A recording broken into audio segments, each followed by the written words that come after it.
All right, welcome if you're joining us. Thanks so much to Group 5, Session 21, which is more like 20.5. I'm going to call it 21 because that's easier. Cinco.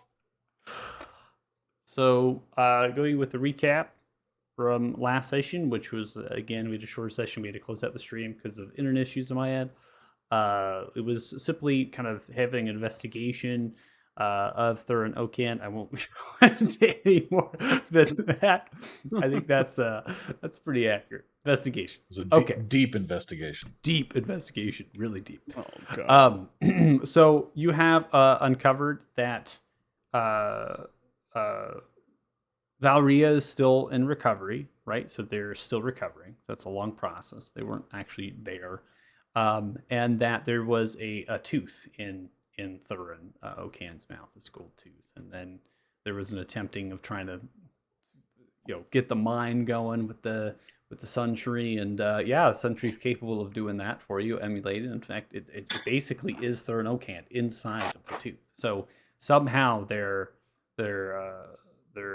consciousness or their memories, their map of their mind is inside of the object, essentially copied over their stuff there. So what that means in the context of Girder, like what does that mean for what you all intend to do in this session, which is getting horses and then heading out in that direction, is unknown, right? You don't know what this is, but you're pretty sure that this is being referred to as the key, which is the plural. Which could be either Thurin is the key or the tooth is the key, which Thurin is inside the tooth. Uh, and so you're going off of your hedge bets here. You're going, hey, I feel like this is pretty confident with it based on what you have found and or lack thereof, and you're ready to head off. That's as much as the recap will do. There's not really anything else to go in beyond that. We had as far as party members, so we did have fletching from Ares. We had a couple other things on the tally, so we'll just shortcut that. So fletching wise, Ares, you're definitely proficient in smith's tools at this point, right? And then you're going to continue to work on your fletching, and you have the supplies, you got that stuff, and so you're going to continue to work on that. Now, to put us in the ambiance, I'm just going to start some of these ambiance here. It's inside of the realm, but really it's about just getting horses and that's it. So we're starting off the session. Simply put, are you wanting to get a riding horse, war horse? I believe the subject of getting a stagecoach or wagons is not something that you're going to do yet. It sounds like you're just wanting to get the horses first to get over to the map location, figure out what's going on, and then maybe coming back to Othema to get wagons or stagecoaches before going out to other places. Definitely seems like this was on your forefront. So war horses are going to cost you a good amount of change, right? There's not really any sort of breeder in terms of war horses. They're trained horses that will not throw you off during combat if you are not trained in land vehicles. So if you have proficiency in land vehicles, you can just take a riding horse, throw barding on it, and take that into battle, and you're not going to get bucked off. But if you don't have proficiency in land vehicles, you don't know how to work a horse that well, and so you're going to have to make animal handling checks if you attempt to fight on a riding horse. That's just the nature of the game. So war horses are costly. They can range upwards of 1,000 gold pieces if you're looking for essentially a stud, right? Something that could be kind of breed other horses and kind of stand out amongst the rest, right? For just a common war horse, if you're looking to go into the keep's grounds and just look around for individuals that are the stables that are there, and then individuals that might be willing to sell their older horses in exchange for new ones to get on the road, get to war, you might be able to fetch one for as low as 500 to 600 gold pieces for a war horse. That does not account for the barding. So even though it will be a war horse and that it's trained for combat, it will not be armored. So the whole point of armoring a horse the whole thing of armoring a horse is entirely different than purchasing the horse. because you can get different types of armor that can be bartered on. Right? So full plate is obviously the most costly. It also is going to take time because you got to outfit the horse. You can probably cut that time if the person's willing to sell you that parting, right? Make it a package deal with the horse. So we won't go through the role play of that. Just know that it's an option, right? So we don't need to go through the role play of this as far as fetching this. And then riding horses are relatively inexpensive. A riding horse is not something that is going to cost too much. You can find a cheap, just bare bones riding horse, throw saddle on it, get some saddle bags, maybe some bags of feed, and it would cost you right around 10 to 20 gold pieces. So it's not much at all. It's a very low cost and inexpensive thing. Even up here, because there's not, temperatures and conditions. There's not really anybody that has a horse breeding area and stables that are large. So we'll just go around. What is everyone thinking, right? What do they want to buy?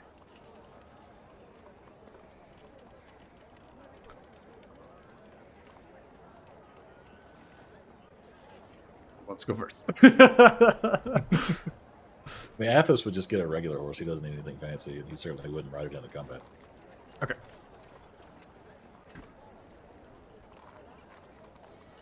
All right, you can deduct 12 gold pieces from your inventory.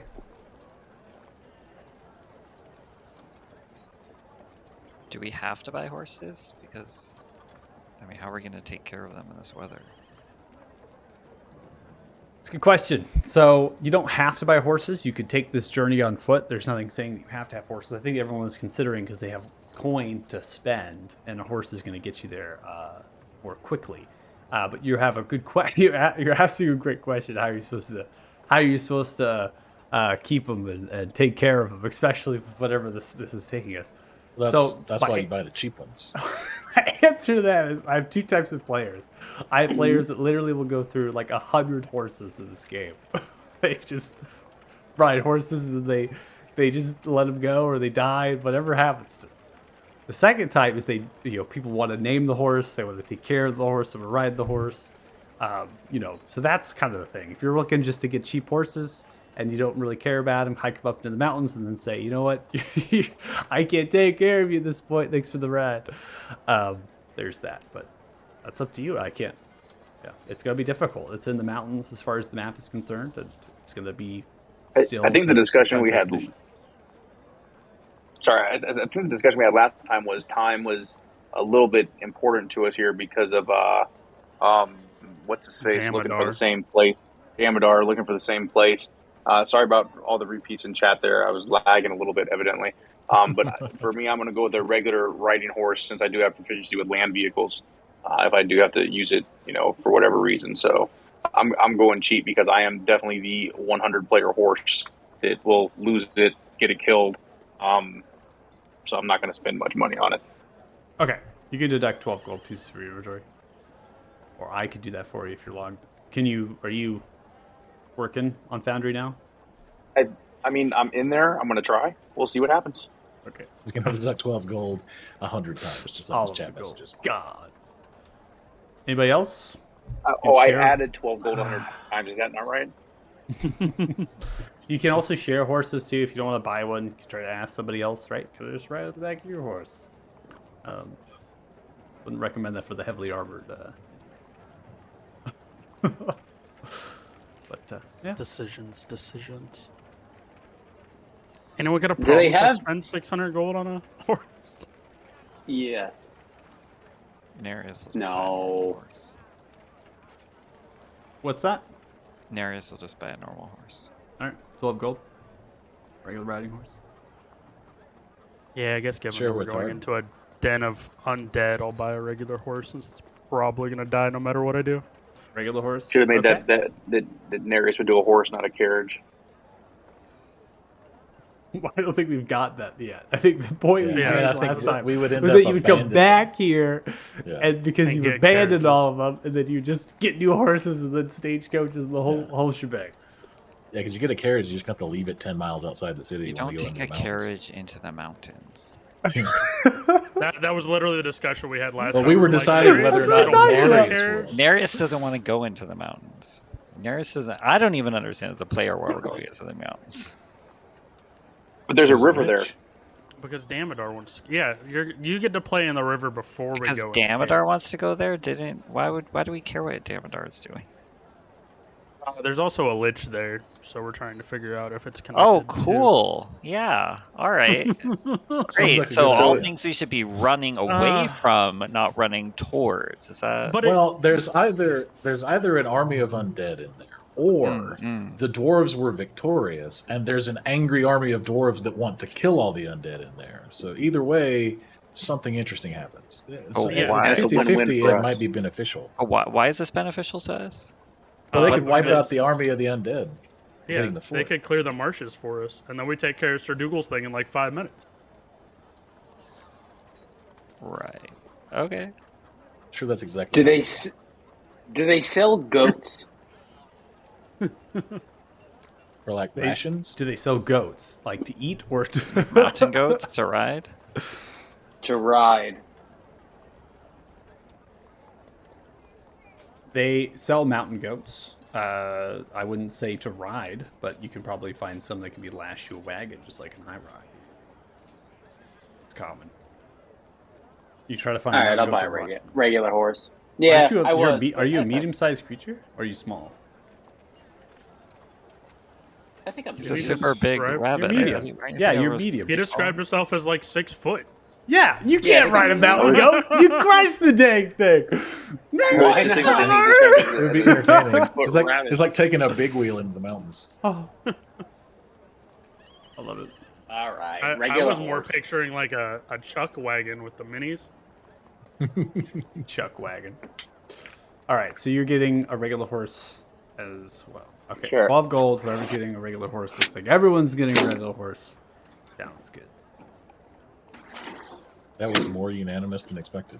Yeah, I was honestly I was expecting a little bit more of a fight there, but you all kind of came together with that.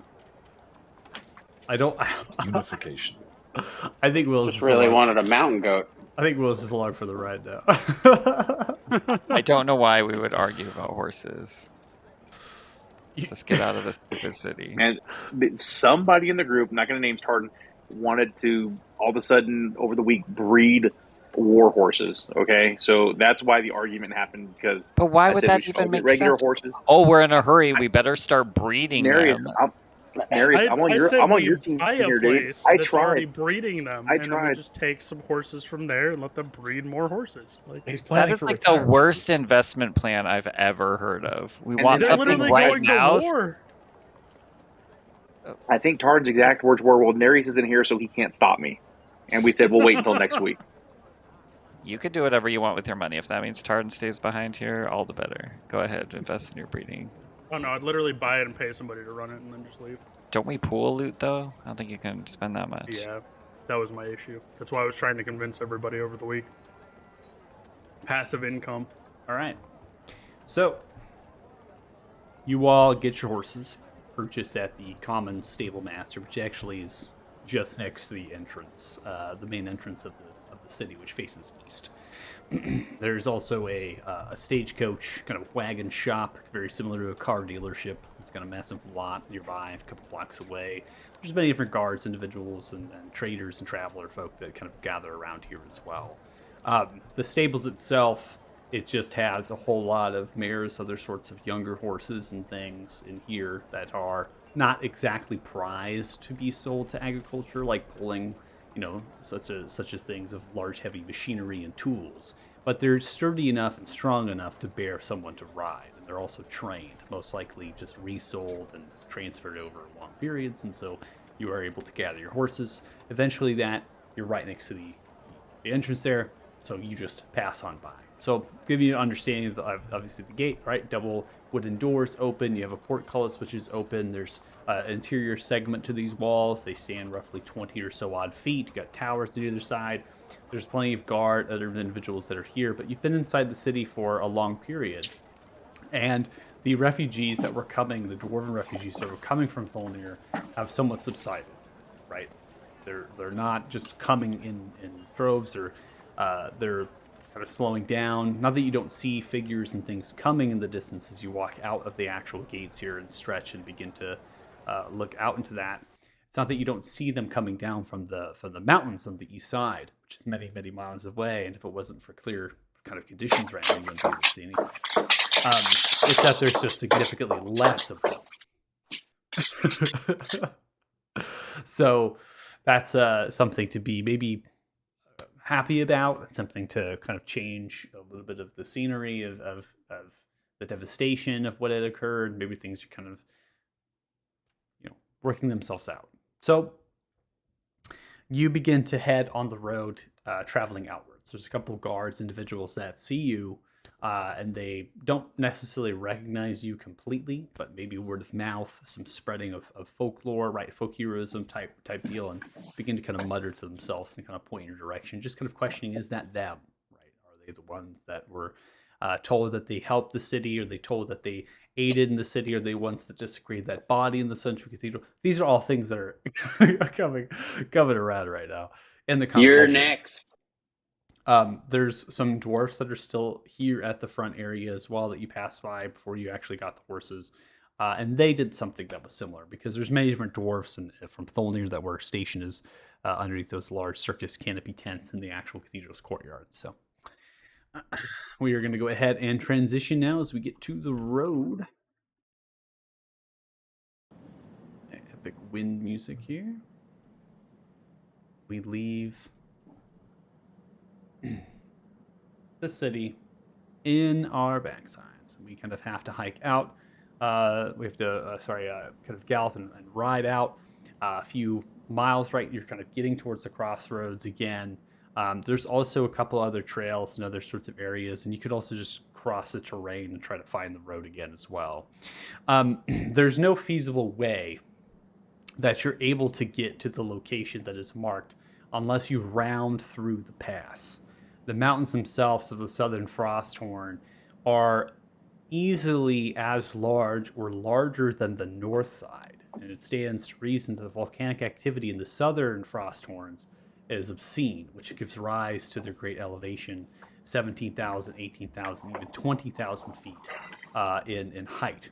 Some mountains that are documented in the Southern Frosthorn put rival to that of Mount Chris, which Mount Chris is actually the largest in its elevation, which stands roughly 23,000. Increases even further than that, that's speculated. There's only a handful of people that have actually kind of climbed that mountain, because you're getting to elevations that actually have a problem with, like, oxygen and things, right? They become huge problems. So, because we don't have like sat down, we can't document these things. Come on. So it's all just speculation, just seeing how large the mountains are and getting tales and stories from individuals. And knowing that the Dwarven clans reside in the northern Frosthorn Mountains and mainly on the east side, which is lower in elevation, you kind of wonder what a Dwarven, right, because that's what was spoken about and what was described from the Library of Light in Kurdur. You kind of wonder, it's like, why would they come here and not with the rest of them, right, from the clans and their cities? And in this mountain range, which seems to be far more dense and treacherous and difficult. So that posed to you results in the journey becoming a little bit, could be tough, right? So you head down the road, and this is when we get to kind of transition away from the wind, because the wind is actually in the pass, even though the pass is many miles in its width, the wind is kind of subsiding from the Frosthorn Valley, your backside, with the mountains to your right here as you head south. And then you have kind of a slow wind that pushes up from the Gorn Valley up to this pass, but they kind of hit two forces. They slow down, and you begin to now see green vegetation. So I can right now hear Darius just be like, fine. Right, like green, warmth, because the temperature is now warming up. Going from these tundra conditions with temperatures that were below freezing, they're actually now rivaling in the 40s, going upwards to the 50 degrees. We're still in, as far as the time of year, it's fall, right? And so we're still going to have colder temperatures, but being in the daytime and just getting out on the road, you're going to actually finish off the journey here, getting towards your first rest period, to make camp on the side of this road with temperatures that are right around 53 to 54 degrees Fahrenheit. With green vegetation on the roads as the frost line, that snow line, begins to subside. And now you have these very dense grasses with low sitting shrubbery and deciduous trees that are very freshly kind of planted alongside the road. And they are spilling over from other small forests that aren't even marked on the map. Evergreen trees still push off of the mountains, but they hit those deciduous tree barriers. Very similar. These are like ashes and birch trees and things. And so they're still dense. They're not very spaced apart. They're creating a very dense kind of floor forest layer. But those shrubberies begin to push out even further. And then the grasses intermix with flowers that are kind of different variety. So with temperature that is nice and with wind that is nice, what isn't nice? And that is rain.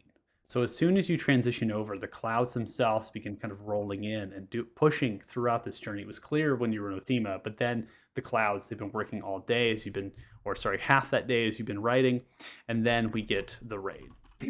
In the Goron Valley, the rain, it rains roughly 95% of the year in the Goron Valley. So it's just almost constantly raining. And this is because there is no real mountainous areas that break up the cloud formations that go from that wind that blows from west to east. So there's just nothing stopping it.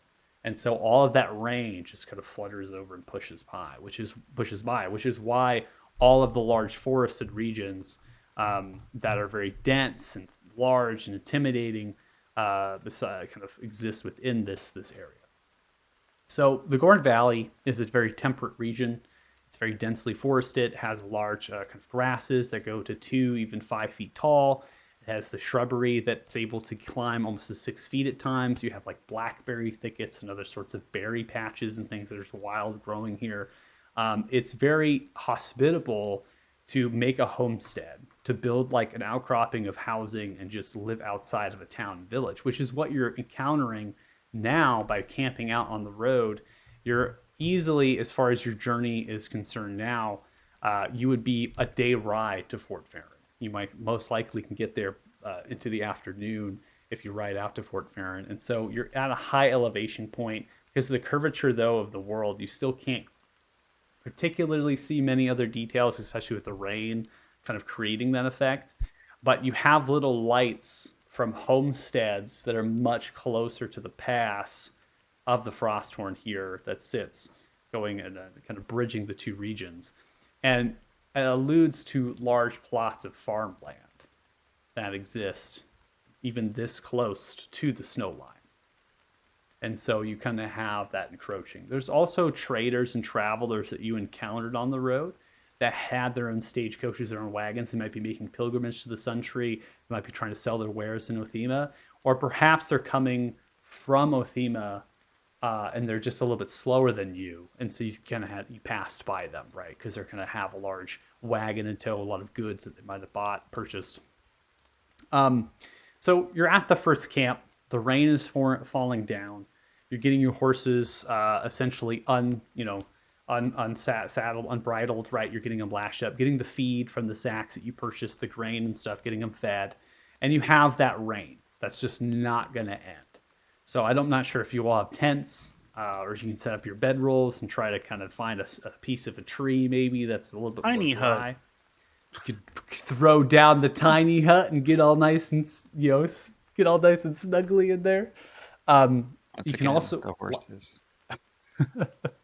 Horses will be fine under the tree. You can also light a fire here, right? You don't have a wind to put it out. It's also not necessary because the temperature is going to be decent. It's also not going to drip below freezing tonight, so you don't necessarily need a fire either. So you're having a little bit of a change of scenery, change of pace. But interestingly enough, you're headed right back up into the mountains, most likely the next days. Is there anybody doing anything in particular on this night? I'm also gonna ping the map just for the stream view.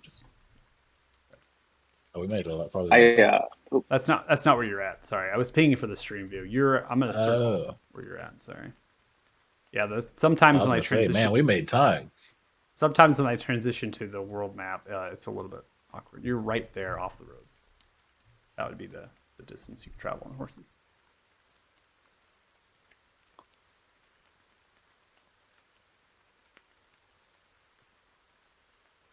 Say, so Dougal, do you remember when our archer friend murdered that elderly gentleman? Um, we took some things off of him, and I think that one of them uh, might be of great use to you.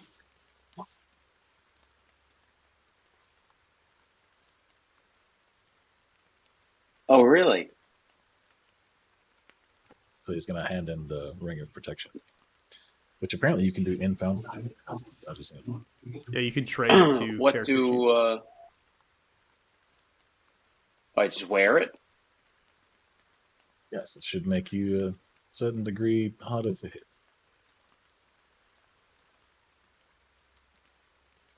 Wow, thank you. Um, I can't. I can't imagine what I could give you in exchange. Oh, nothing is required. I just I felt it should go to the person who could most benefit from it. Wow, If we're to that's be in this together, we should ensure that we're all going to be successful. Yes. yeah, yes, yeah. It's pretty magnanimous of you. It seems open-minded. It is a matter of efficiency, really. While it might be useful for anyone, I think giving it to the one who gets the most use out of it is better for the whole. Yes. All right. Wow. Terrific. Thank you. I'll put it on right now. I'll put it on.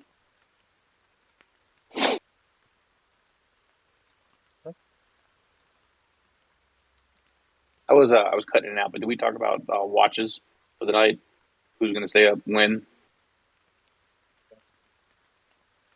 No, there hasn't been any conversation about watches. I will say that nothing that you've encountered on this journey might actually frame, unless you're looking for highway, robbers or bandits. You haven't actually come across any monstrous creatures or any signs of them with your perceptions or investigations that would require a watch.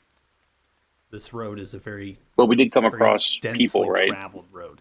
Yes, you have come across people. So if you're worried about like bandits or other people maybe robbing you tonight, catching you up when you're sleeping, that is a How potential, many but of it's us a very actually highly traveled sleep? road. That's also a fair question. Yeah, I think a lot of you. I do. trance. Yeah, I trance Yeah, I and I have sleep. a passive perception of 20, so I'm not overly concerned unless we're in like a super dangerous place. Happy to take a watch though if we want to do that. I'm just thinking that one, it's a highly traveled road, so there is the possibility of potential bandits at night trying to steal stuff. Two, we are in somewhat of a race with Damodar, and who knows what information he has or doesn't have, or how they're gonna move as well. Any jump or warning that we can get to have an advantage would be worthwhile. Just an idea.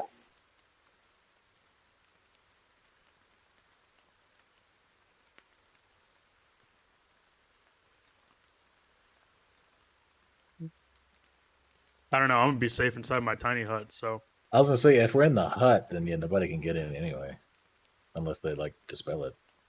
or I didn't realize disintegrate Deuce had tiny hut. it. Yes. I thought he was waiting on Nereus to cast it. I figured Nereus would just cast it for himself. No. Well, either way. Harden would probably take the saddle and the blanket off of his horse, so that way he can keep it in the tiny hut with him to keep it dry, or as dry as possible. So the hut's gonna smell like sweaty horse. Awesome. Hey, I'm looking out for my horse. Okay. This is why we bought the cheap horses. Look, I'm Tarden not a already has a name for monster. his. Tarden already has a name for his. Okay. I do. It's Softy. Softy the second. The second, yeah. Tarden, are you inviting the rest of us into the tiny hut? Yeah, everyone can come into the tiny hut, except for the horses. So Horses can't come into the tiny hut; it'll break the hut. yeah, so I'll just make sure that my horse is securely tied or tied off to a tree or whatever's around us that it could be tied to, so it doesn't get away at night. Yeah, plenty And, of go shrubbery and inside the other tiny sorts hut. of trees to tie your horse off, and also relatively close, only about 20 to 30 feet away from camp. You could tie your horse off.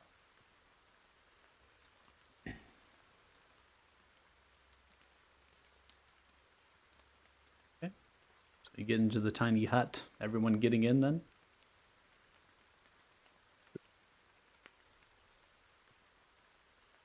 I'll do before I go in. Actually, I'll do one sweep of the perimeter, just to make sure, and then I'll go in for a good night's rest. Okay. Gonna make a perception check.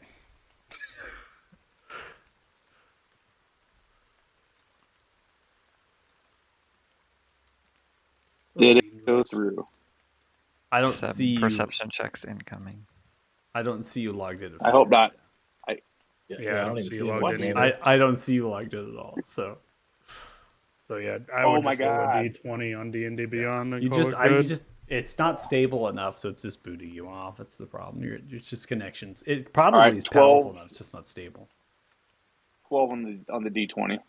Okay, so your perception bonus is +1, so 12 on the d20, so it's 13 total. So you're kind of looking around, just doing a quick scan.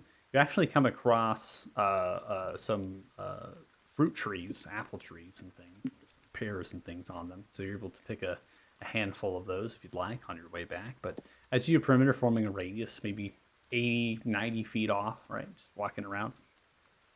Nothing. Nobody lurking within the trees. No signs of camp either. You're not finding like rock areas and other sorts of charcoal and things that might indicate people are camped out nearby here. It's relatively peaceful. All right. I will go in the tiny hut. Okay.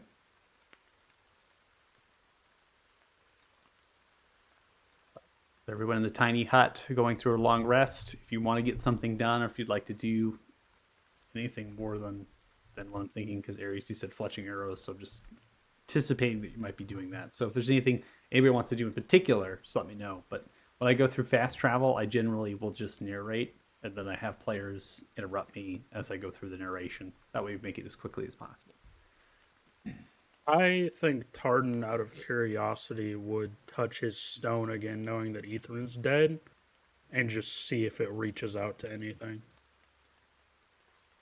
Just Okay. more out of curiosity, kind of with Damodar and the interaction and everything that just happened, kind of the night before-ish. Okay, and you're doing this inside of the tiny hut. Yes.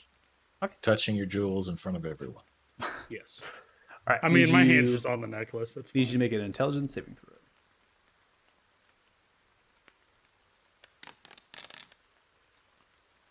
Oh, 20.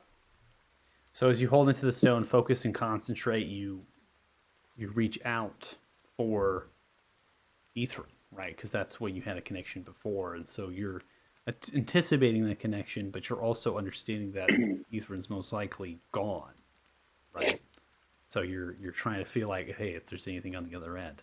The best way I can tell you is that when you connect to the stone and you begin to throw yourself through it and envision what might be on the other side, you feel connected to something, but it's not the dragon,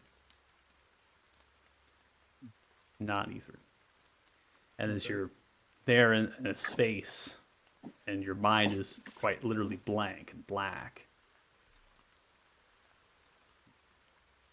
say something, speak. Call out and say, is anyone there? Yes, we're all right here. Actually, it's rather cramped. You yell out and call. There's no answer, and your voice actually echoes a little bit in whatever space that this is inside of your mind. Okay. I would drop the focus on it, Okay. kind of realizing that it worked, but there was, yeah.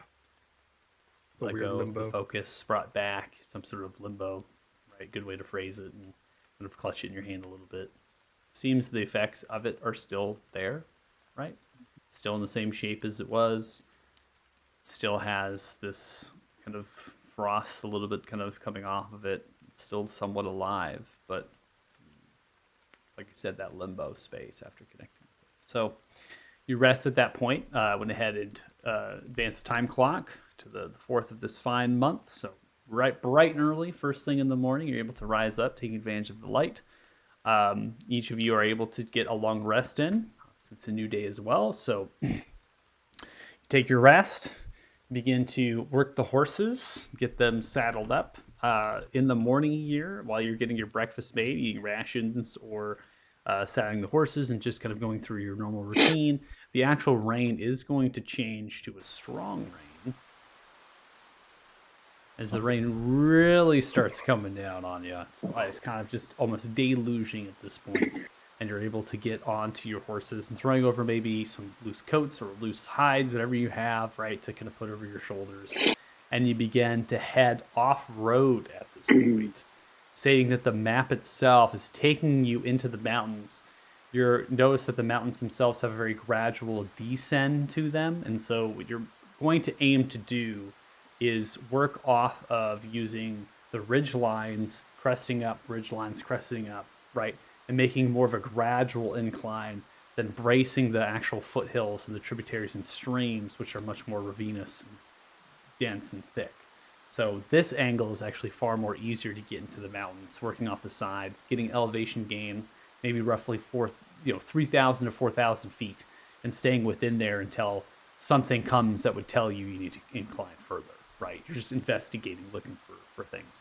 In addition, the climate and the way that the actual map is laid out is that if you go at this angle, you're still somewhat on the edge of the snow line.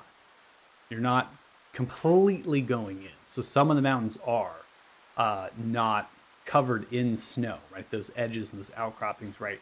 And the snow line is getting further south, but it has yet to happen. So we're still in that transition. So with the rain kind of deluging and moving through, I need to ask, who has the map? I think Dougal had it, right? Yes. Okay. So, Sir Dougal, you have the map in your hand, but the magic that was on the map has been dispelled, right? That was something that had been done.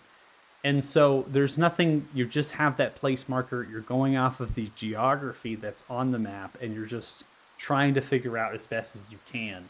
Now, I need you to make a survival check, or you can do a navigator's, cartographer's, right, depending on what you have proficiency with. And then I don't know if someone's going to help you with this check, but you're going to have to figure out what's the best way to get whatever's here get to here on the map. How do I do that?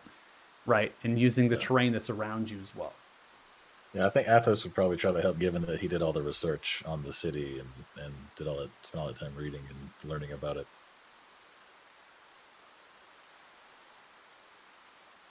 Okay. So, Sir Dougal, you can make that roll, or depending on Athos, if you have a higher, right, if you have a higher check for that, you can roll it with advantage. You guys gotta work it. I probably do not. Right, gonna work out. 18. Fantastic. So getting the advantage on the survival check, you're putting place of these landmarks on the map. You're coming across a small spring, like a small little lake or something, a couple trees and things that might be larger than some that are actually noted on this particular map, right? Because the map that you have is far more detailed than the one we're currently on, okay? And so you're beginning to navigate and use those tools that you have, and then eventually you find that the tributary, that water, the stream, if you want to call it that. It's more like a river that's somewhat frozen at this point as the rain itself is beginning to subside, and we are now transitioning into snow. So now we have the snow and the wind is picking up a little bit, and you're kind of having a little bit of you're in almost like a flurry. Your horses are tired. You've been traveling a good amount of miles, a lot of elevation gain, and you're on the track of the river. And at this point, you can see it's beginning to work itself up. And then as you're staring, something catches your eye in the light, before we begin to get towards the darkness here, because we're going to be in the evening-ish time frame, right? The sun is setting. You have the slight flurry, the slight wind. Something catches your eye, Sir Dougal, because you're looking at the map. You found the river. You've been following it. The cliff sides ranging of 30 to 40 feet. It's very fast moving. Like I said, somewhat partially frozen, given that it's now gone into colder temperatures. We're now in that kind of frozen area. We also have foothills and ridgelines surrounding us, alpine trees. We have thickets again, these kind of things that are coming to. We also have like more mountainous flowers and other vegetation as the snow line does move here. But the river splits, but not in a way that makes sense. So the river actually splits and then goes alongside itself. And then there's a space that kind of moves up. And as you're looking, you can see what is the remnants of pillars of stone that stand roughly 4.5 to 5 feet. They're squared off and they're very large, and they're on either side of the cliff faces. Okay? So picture to yourself if you had to crest a bridge to get upon that central, the central part of land that the rivers go around. Okay, so they go around that and then they come to, and it's at that fork that it looks to you, and now some of you else kind of coming to scene, maybe Sir Dougal's in the lead, right? Some of your passive perceptions being high enough. You begin to see that as well, those two sets of objects on either side, suggesting that there once was a bridge that is there, but it's no longer there. And it's really just these taller pieces of stone that have survived the weather of the wear of the weather, and then they're also tall enough that they're outside of the snow. Right? They could be a lot further down. You're on horseback now, and your horses are kind of pushing into the snow, so it's getting quite deep, right? Because now you're really getting that inclination gain. You also are at a time of day that, based on the map, you could press on, but if we get to difficult terrain, it could get into the night, and then you have no light. So as survival-wise, you're kind of at that crossroad, right? Do we continue forward? How do we get across? If that is something that it seems like that's where the map is taking us, is up this river. We want to follow it. And in order to follow it, the best way is to go alongside of it. But what is the bridge doing there? You can go up and inspect it further, right? Those are all things that you can do.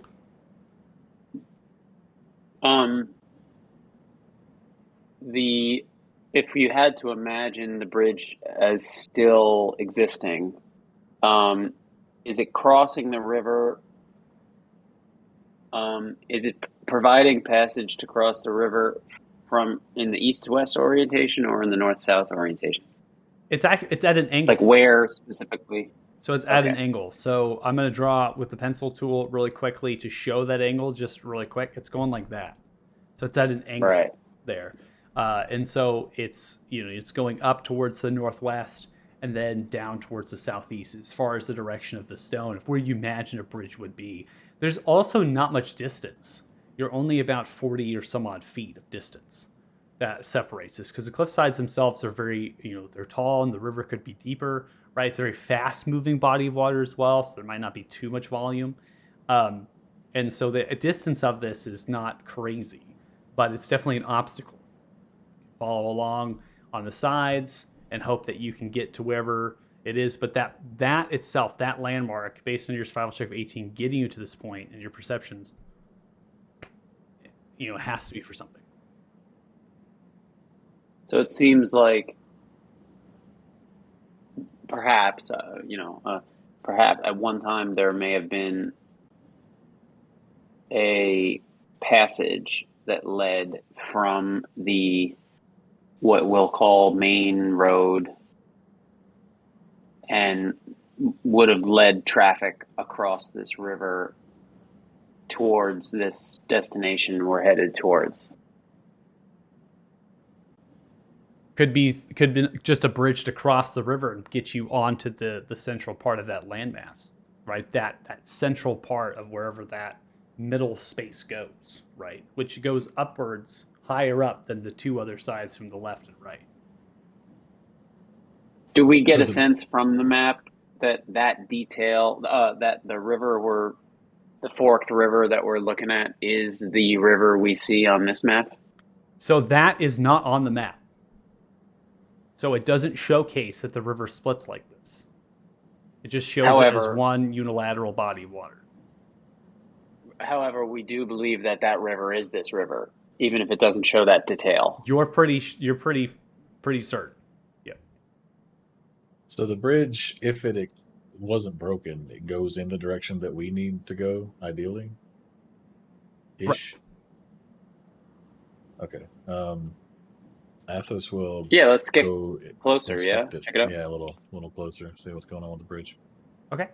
So you move up, moving through the thickets and stuff. So your horses are really having to push at this point because you're going at an elevation gain as the river itself is snaking, making it quite wild in its trajectory and its things. But you're able to get to this point. You get to the edge of the eastern side. So now we have that what's called the East Fork, right?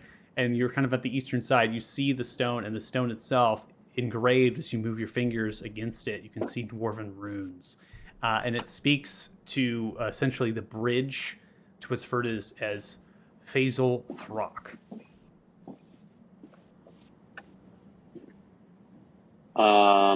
Anybody speak? Anybody read?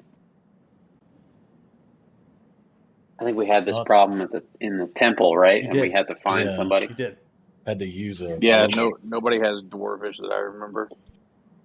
Can Did you? anywhere- What was that name again? Phasal something. Phasal Throck, however you want to pronounce it. I'm just going to type it. And this is actually a dwarvish name for something. So if you speak dwarvish, I can actually tell you what that is. It's what?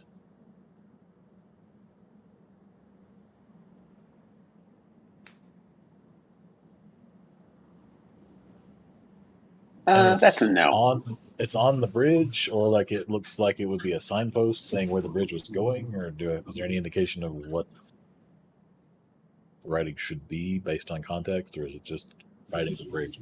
So you could either roll investigation or a history check based on the aging of the stone and trying to work through those details because you can't read it.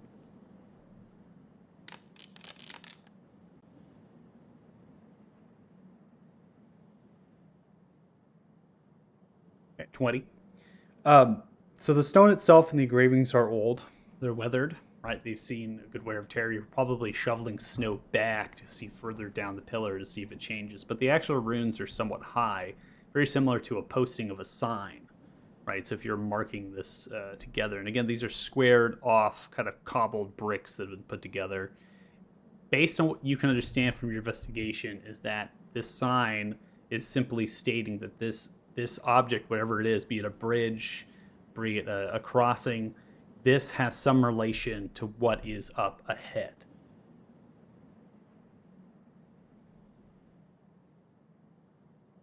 But without being able to speak Dwarvish, you have no idea of how far that is, right? Because it might say how many miles, but it goes into the language itself.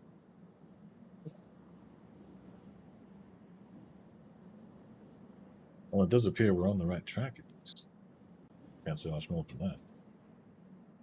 How wide is the river that we need to get across here? Roughly 40 feet, and the depth of the cliff sides at this stage are about 35 feet.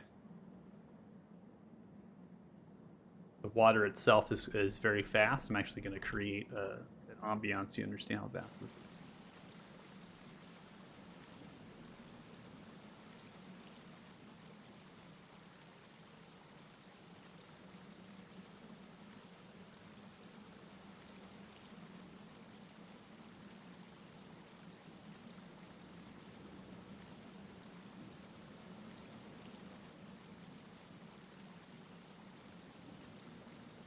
Well, fording rivers is certainly not my strong suit.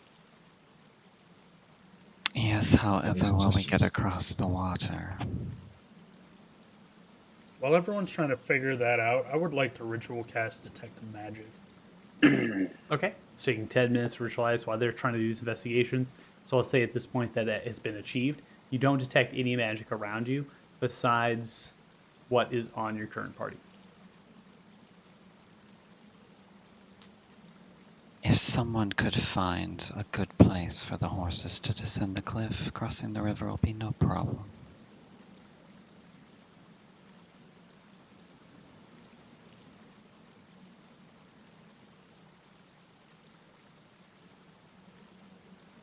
Wonder actually.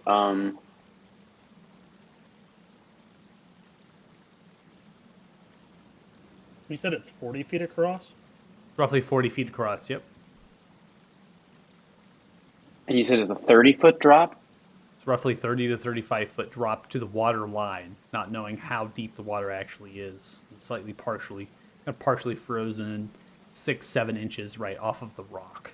So it's kind of has that glazing kind of effect to it, creating maybe slippery, hazardous conditions at the base of that water line.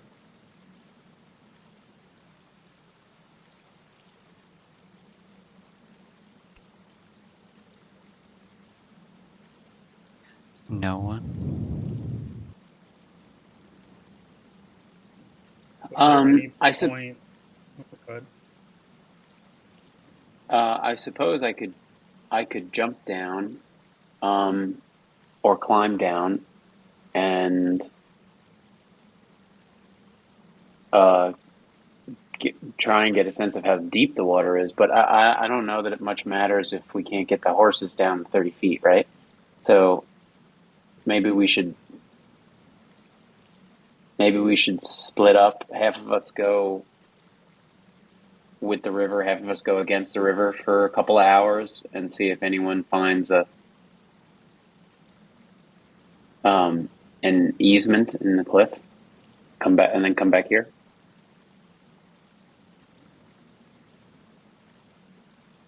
Do we do that now, or do we want to do that at first light? It's pretty late, isn't it? It's not super late. If we go a couple more hours in one direction and a couple that back, it's going to be Yeah, 10 high o'clock. moon. Suppose we could flip a coin, go a couple hours in one direction and camp, and if we're right, we'll be there, and if we're wrong, we'll go the other direction tomorrow. Double. Yeah, sure.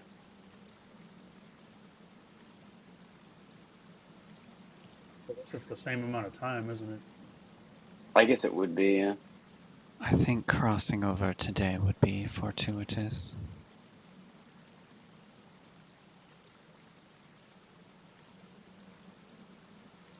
So, with the river or against the river?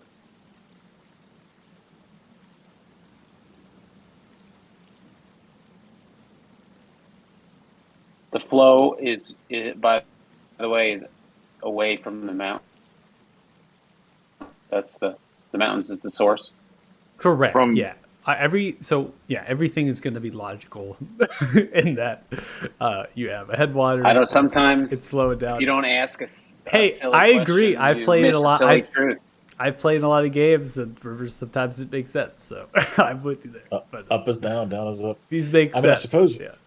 If we can make our journey in the direction we already need to be going, that would be fortuitous. We may not find what we seek, but at least if we could be further in that direction. At the If same we're time, talking about the dwarves cross- are smart.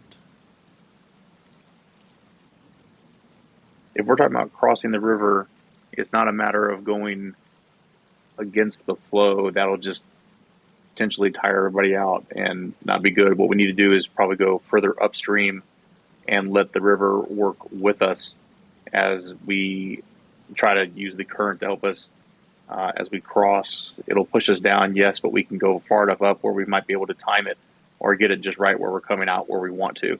So it's kind of like pushing us down as we're crossing, so we're not fighting against the current. Agreed. The issue at hand is getting somewhere where we can get the horses down to the river because it's 30 feet below us. Well, that's kind of my point is I think if we, to Sir Dougal's point, instead of splitting up, if we are saying we're going to cross river, let's all go up, if you will, upstream tonight or now to see if there's a spot where we could get the horses down, cross, and have the river work with us. Does that make sense?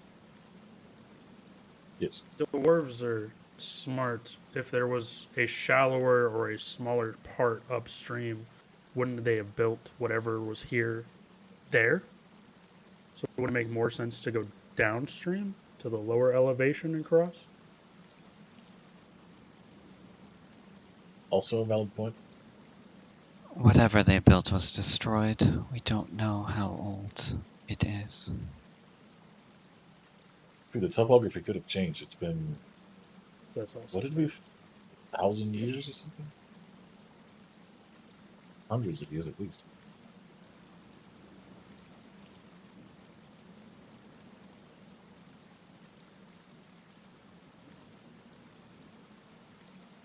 Well, So against the current.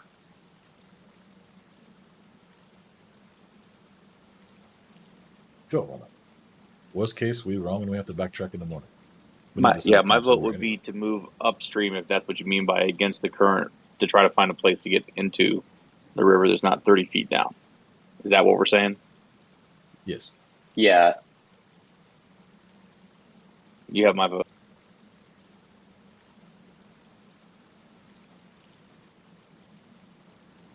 Okay.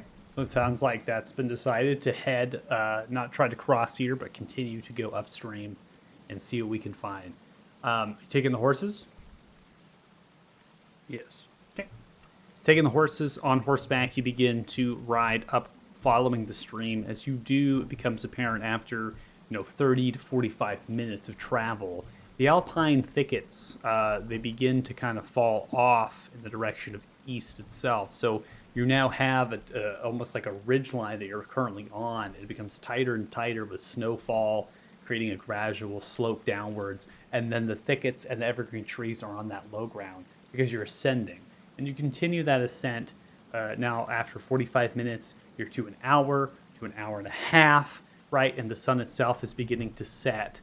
And you can see that the mountainside above, it seems to be quite flat in the sense of verticalness, right? There's not much happening in terms of elevation, like staggered plateaus. It's just a mountainside up ahead and the mileage that's there. The kind of snowy overcast, the conditions, you're only seeing the shadowy work of that. The issue that comes at hand after traveling an hour and a half is that the river on the other side, you can hear it as well, and it's paralleling you. It's very much structurally engineered this way. And the fact that the river should have gone through the central point as well, but there is a buildup of large amounts of stone and rock and boulders that have been either kind of moved here, toppled in, or they've been kind of dug out and thrown over it. And it's now covered in snow. It also seems to be flat. And that now is up higher, 60 feet than the water line, and you are still at 35 to 40 feet. So you have actually gone just a little bit, but that central part has kind of almost like a ramp or a rampart has just continued upwards. And you've yet to see anything that would say that you're at the end of this journey. The river itself is still kind of moving, right, kind of with it. You're kind of just going along for the ride. I'm going to go ahead and advance the time clock because we're reaching that darkness, right? So you're like in twilight now. So it's not complete and total utter darkness, but you, with the conditions that are presented, it is very difficult. And it's also the width of what you're currently on is now gone down to only 25 feet. So the cliffside to your left is Jurassic and steep to 40 feet, 35 to 40 feet down to the water, which you're hearing. And then to your east, to your right side, that slope itself has just been building up to roughly 80 to 90 feet at this point. And that's going to continue as you're going. Well, it seems we chose poorly. I tried to tell you guys. To be fair, up until this point, evidence would say do the opposite of what Talden suggests. Right. I love it. Okay, so we can either kill it for the night, or turn around and try to make it back to where we started. Seems like we're going the wrong way. Yeah, I suppose there's a certain degree of safety in the fact that it's fairly difficult to get to where we are right now compared to where we were. If we were to make camp, that is. Does it look like there's any boulders or anything that's kind of jutting out of the side of this cliff enough that we could tie the horses to safely? Or There's would we enough. essentially have to. There's enough terrain that creates some variable degree, and there is some things that are kind of coming out of the rocks. There's just no trees, limbs, branches, and brambles. So you might be able to get the horses tied off to some rock. How loose that might be if they pull on it, right? Could that take the whole cliffside down if they freak out? That could be a problem depending on how sturdy it is. There's nothing that sits on the ridge line that you're currently at with its 25-foot width that would have any capacity of tying off. It seems to be very intentionally built that this is just kind of very kind of lumpy, kind of flat span of Stupid dwarves.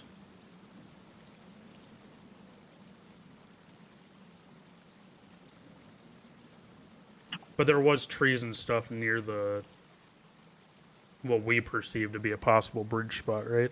Correct. Before Yeah, the it nothing had changed on the eastern side compared to your elevation. Your elevation was still the same as the east. Those evergreen alpine trees and those thickets and things. The snow was deep, but there's plenty of trees and things. That there has continued to grow. It's followed along with you. You've just been ascending, and so the cliffside to your east has created almost that snowy kind of slope, right? If you've ever been like sledding, right, you can imagine you could take a sled down this and get down there, but definitely not taking your horse. I think we probably have enough time to make it back to where we started. We could double back. Not everyone is particularly good at seeing in the dark, though. I'd hate for any of you to go tumbling down the hill. Horses aren't probably able to see in the dark. That's worrisome in and of itself. Could have bought a war horse. We should have. It would have listened to us. I also told you this.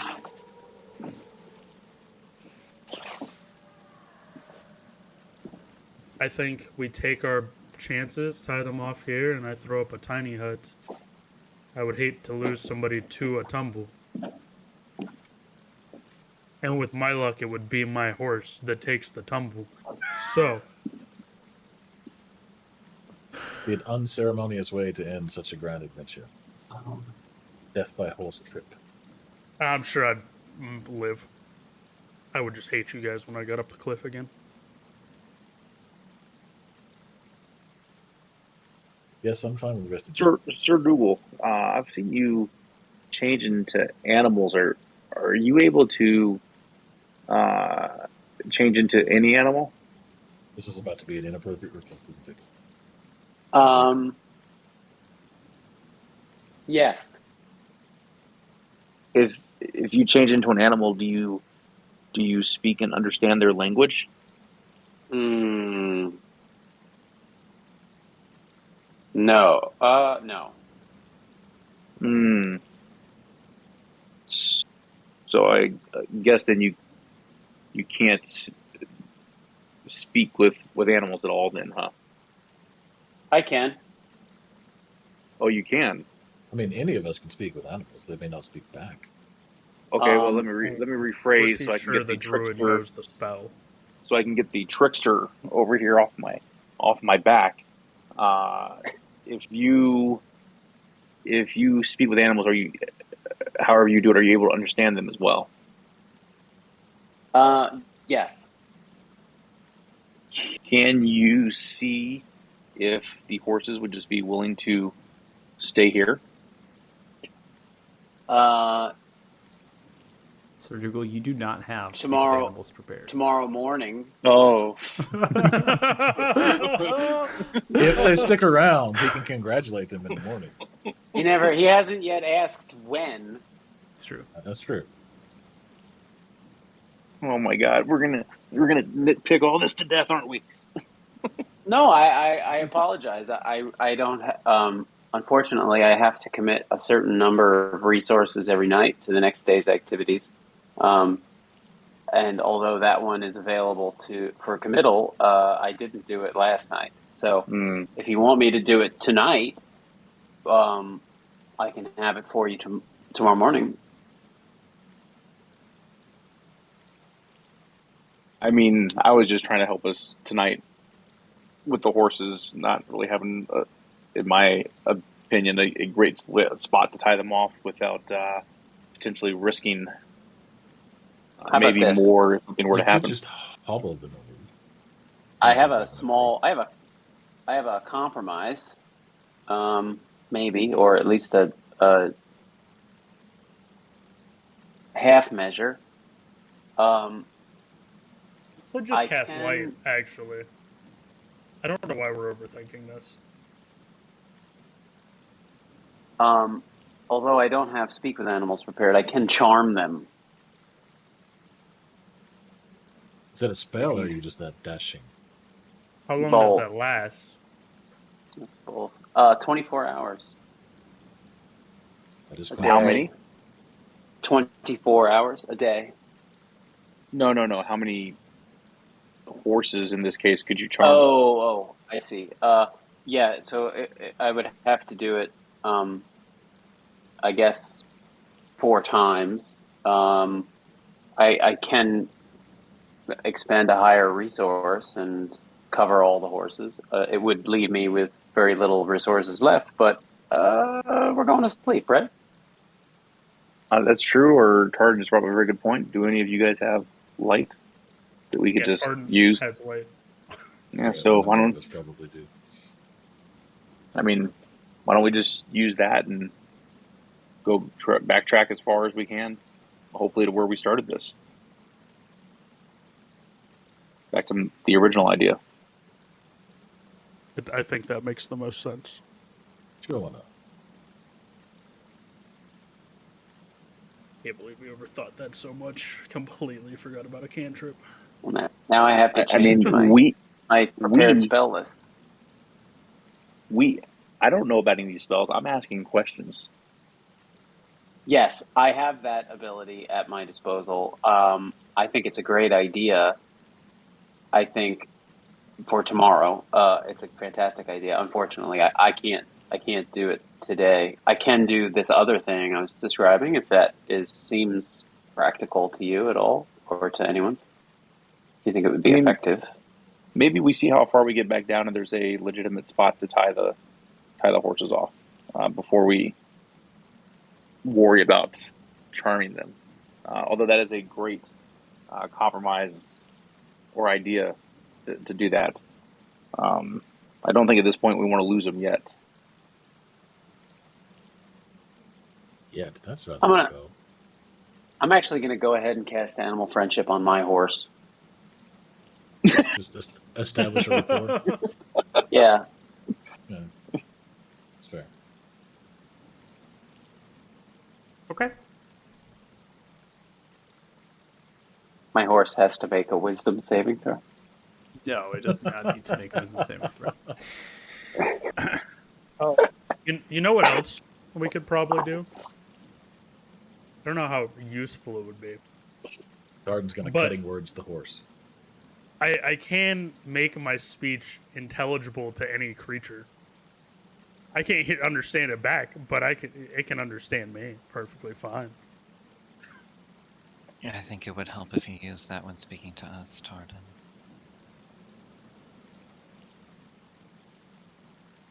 I liked you better yesterday.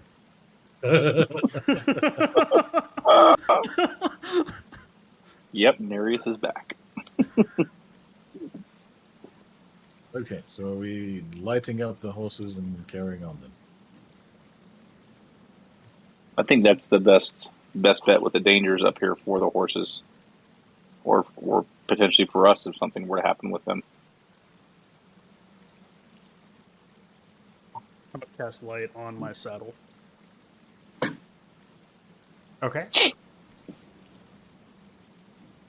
So getting some light out. So you get some light out, making friends. Neri says light as well. Athos says light. Everyone has light. I mean, we're bam, just- bam, bam, beacons of light, baby.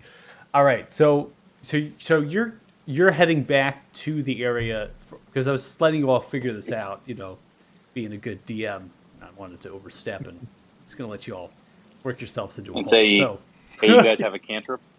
you work yourselves back. You're gonna work yourselves back to where the bridge is at. just for the night to rest. Is that what I was hearing? Or are you resting here at this spot?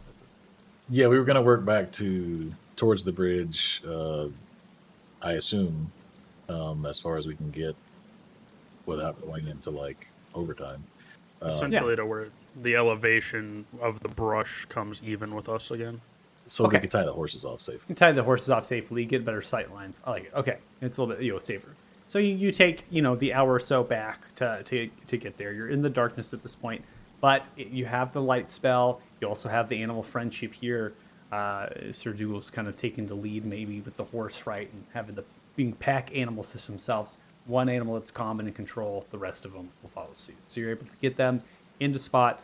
The howling of the wolves is far into the distance. It's common for wolves to howl at each other. There's nothing really around you as far as your perceptions are able to tell. Nothing's coming, no eyes and lurking in the shadows and things. You're not incredibly high up in the mountains, I do want to add.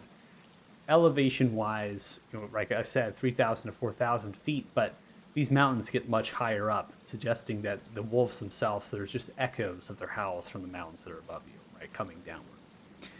So you get back to this spot, you find the markers with the light, you use your horses to get back, you tie them off. You're now at the darkness, right? You get them tied off, you can make your beds if you want. The trees themselves are tall enough that you can actually climb up them and attempt to sleep on them. If you have hammock style, maybe up in the branches, tie yourself off to them if you really want to get off the ground and be safe about it. But based on what you're going off from your passives here with your survival and your perceptions, there's nothing indicating that there are predators around you, and there's no sightings of any predators. The horses don't seem to be spooked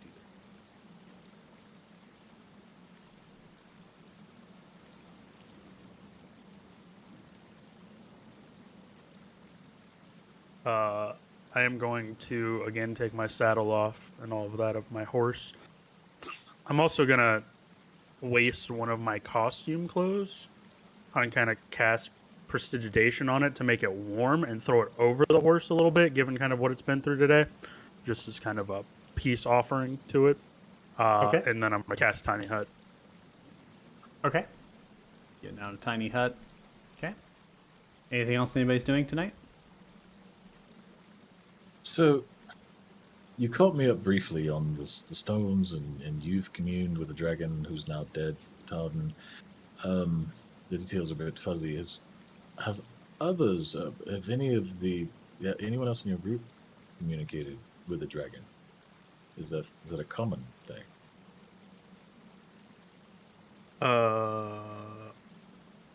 Have any of you actually done that? Once again, this is still, I don't consider this my stone. I have a family to get this back to. Well, I mean, not to presume, but I would assume maybe cleanse the dragon connection first before you take it to them. Otherwise, it would seem like a daunting gift or passage of responsibility. You understood how I came about the stone. Maybe that's the reason why this individual wanted me to give it back to their family. I don't know. Until I know more, as far as I'm concerned, it's with me for safekeeping. So no, I haven't tried, and no, at least as of right now, I don't plan on trying either. No, that's fine. I was just curious. I attempted to do something similar, but didn't get very far. Well, there's something there, but apparently didn't want to talk. Yeah, I tried mine last night, knowing that my dragon was dead, and it definitely still connected to something, but yeah, it was weird.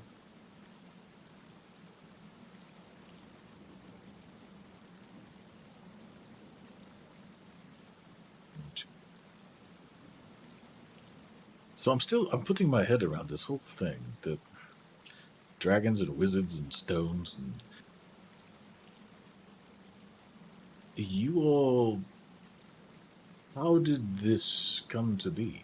How did you all, what were you, Narius, you don't seem to like many of these people. What were you doing before you found your way into this circle of kinship? Living a much better life.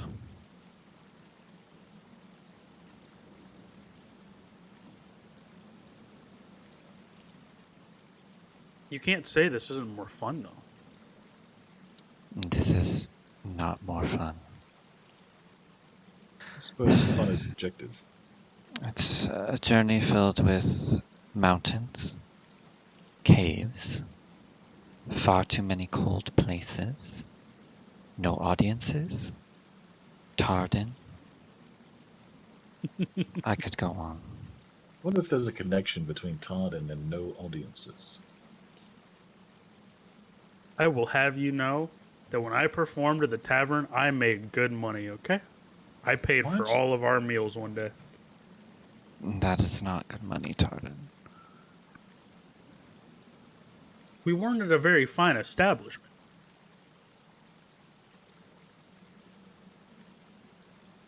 I get the feeling no one even knows what each other is capable of, which is frustrating at this point. It does make it a bit interesting, though. Give it a few weeks, he'll be slamming our head against the rocks like me. I don't know. I think Athos here quite fits in. He did encourage shoving hands up butts yesterday. I encouraged using pre-existing orifices. Decisions were made about which orifice to try. That was not on me. This It also must be the surprisingly wasn't fun. me. So fun.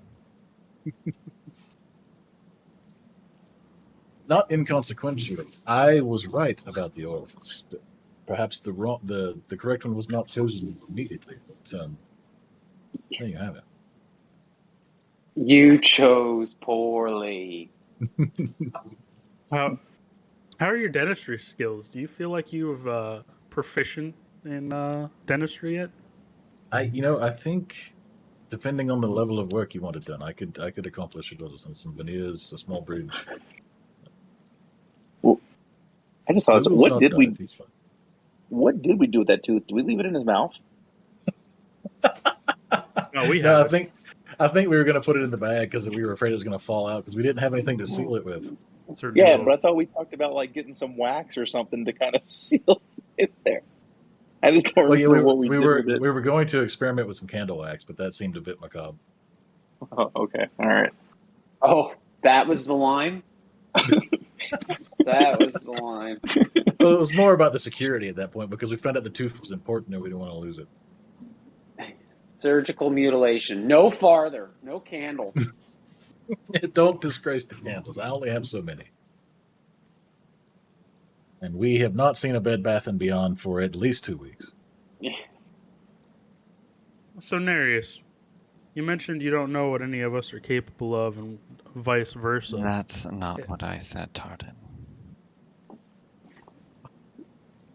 So I said as a group, people are not aware. I am fully aware of your incapabilities.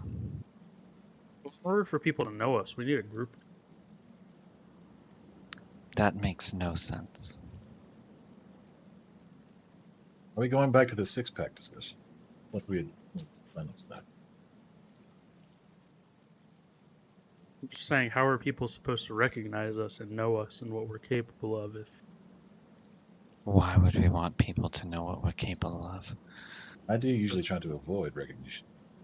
That's how you get audiences. Do y'all That's not know about how a fame point, and fortune works? I don't Tardan's think actually you know. speaking sense. My real question is, what do you propose we do about Damodar? I don't know why we're going to this place where he might be, given our last encounter with him. He Well, is to our not knowledge, here. he won't be there because he lacks the things he needs to find the place. Yes, because What? tracking us as we wander across the mountain would be so difficult. We did discover that there is some sort of magic, or I shouldn't say we. Athos discovered there is some sort of magic on all of our stones, essentially protecting us from such magics. He likely is incapable of scrying or otherwise using divination against us. Yes, At but least if directly. I wanted to find out what we were doing and I had someone find out what horses we took, then you could merely scry on the horses. Thodden also has a personal token gift from. We put it in the bag of holding. Oh, actually, that reminds me. Before we camp tonight, I should take a closer look at that. We didn't have time the other night. Arius, you bring up very valid points, but you've dealt with this group longer than I have now. Do you really think that anybody is going to be able to follow this group and our logic train or how we go about doing things? No, I don't want to throw myself off the cliff into the river right now, so. So how do you think Damodar would feel if he was trying to follow us with something like that and he saw what we go through and what we do? At least Damodar respects me. He tried to recruit me. Y'all are just mean. He tried to recruit you. It's true. He gave him a coin. You kiss it. And You should have Damodar taken appears. it, Tard, you're never going to get a better offer. Oh, trust me. The thought is still there.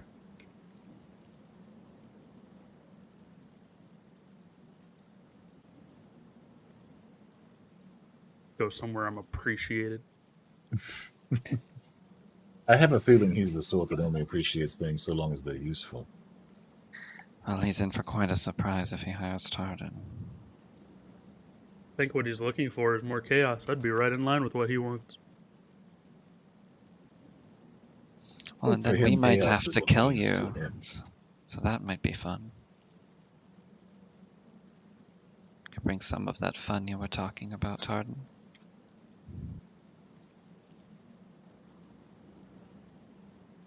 So should I identify that coin? Just to make sure that he's not trying to use it in some nefarious way to track us or something. What about me? Ritually cast identify on the Damodar kissing coin. Identification? Yes. Okay.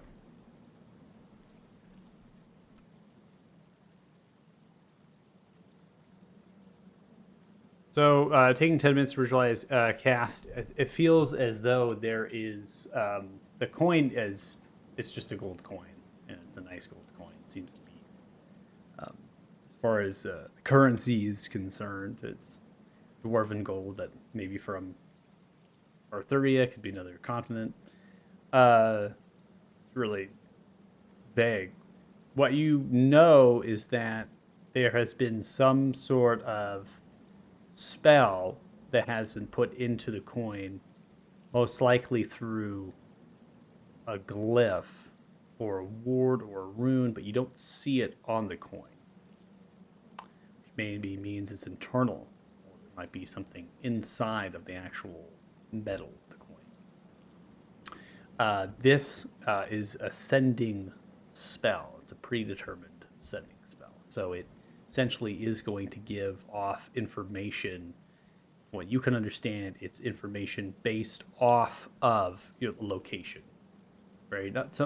Not dissimilar from like a GPS kind of thing, but maybe it's going to send off specific amounts of pieces of being like, oh well, they're yada yada here, they're yada yada here, but it's not as complicated as it was made to be. Kissing it, I'll know exactly where you are. It's more of like a vague general information that one would get from a sending spell. But the presumption is that it has to be activated and that it's a one-time thing, or that it's Correct. like, It has to be constant. activated. There's not anything coming off of it in terms of active magic. There's no clairvoyance or scrying happening to the object. Not to say someone couldn't scry on the object. It's just not emitting or anything. That's not what it's used for. You'd imagine that this was intended if you were at a tavern or if you were at a place, that information would be far more informational, right, through a sending spell, because you could just kind of say what place you're at, or at a town, you're here. But now that you're up in the middle of the mountains, this would not be able to send much of any information at all about where you're actually at. Trees and stuff. Yeah, trees and stuff. Well, luckily, it seems like he can't actually use it to get some information out of us. If you activate it, it will send him your location, although in a remote place, that won't be particularly common. So it's relatively safe. You may still want to keep it in the bag just because he could scry upon it, but it's up to you. I'm fine with it being in the bag. I know where it is when I need it.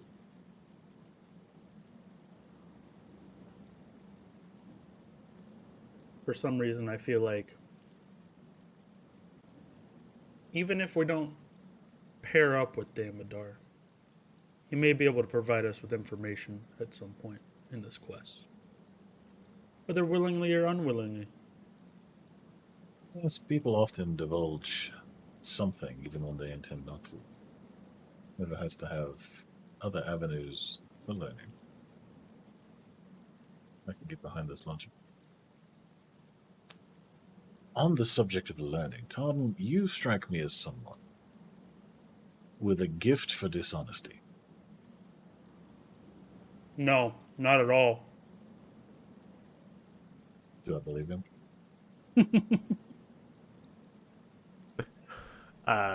You want to look at your passives? A passive 25 insight? Jesus Christ. Yeah, I mean, you would know that they're being truthful and attempting to be, anyways. At least they believe they're being truthful. I am not dishonest. I have a way of using the truth to avoid unnecessary conflict. Is how I am. Wield that description as an artist wield a paintbrush. I was wondering if you would teach me. I would like to learn this art of truth bending. As you have time.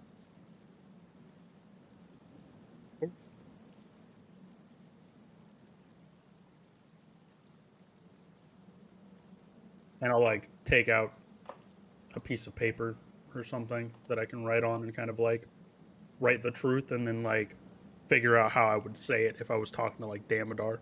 Is how I would Double teach speak him. it. Yeah. It's like double speaking 101. That's great. Mm-hmm. I like it. Okay. Not something you can teach quite yet. That's something you might be able to work on as far as that. Maybe in fast travel, if we on our way back to Athema or Fort Fair, where we go next, you can just kind of pick that up and do that, which is something that I will do. If you're not in difficult terrain or an environment that you have to be aware, you're just on the road. I do allow each other to teach languages as well as skills to each other, so you can actually work kind of cooperating a little bit and being like, hey, this one person not being stealthy, maybe we should help them out during camp time and teach them how to be stealthy. Or maybe you're on horseback and you're just talking and you might as well teach someone a language because might as well, so there's those opportunities. If I'm hearing that conversation, given that my teacher on how to deceive has since departed the group, I will, without saying a word, try to pay attention as much as I can while they're going through that in camp as well, so that I can try to pick up a little something in that area as I've tried to do in the past. Yeah, definitely when we're on the road, like you said, maybe going back to Athema before Fair. But yeah, you can join in on that, is what I'm saying. It doesn't have to be something, you can have one teacher and then multiple students, right, learning this and trying to pick it up. So we'll get to those rules when we come to it. For now, you're all able to get your long rest in at this point, getting your camp set and sleeping and however you're going to find a way to do it in this environment. Just going to go ahead and kind of get the time situated, which is nice, bright and early in the morning. And you arise. The water's still there. I just didn't want to have the stream ambiance in your ears the entire time. So I personally like it. I love having river music. Right? A river, just like if I had a river living right next to me, I would just be. It's the loudness of it. It's so great. So you arise. Your horses are intact. You do have little signs of life if you're doing kind of a couple movements. There might be a couple, songbirds. There's sets of small creatures like hares, like rabbits. There's also badgers, kind of these, rodent weasel type family kind of critters about, but nothing that would pose a threat or a problem. The horses didn't get spooked. You're able to get them saddled, get them fed for the day, get them watered as well. Might be able to take a bucket if you have one, or a vessel, and take a rope right lower down to the river, get some water, start getting everyone kind of ready to go. So with that, let's go ahead and advance, right? What you all intend to do after you get breakfast and get the horses saddled, if you're going to be riding them, at least getting them ready to be rode.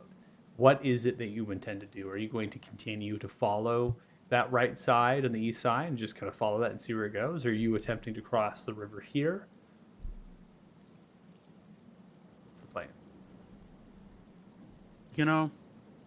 Knowing that Sir Dougal can charm them into hopefully staying here, we could just cross. And as long as we're back before nightfall.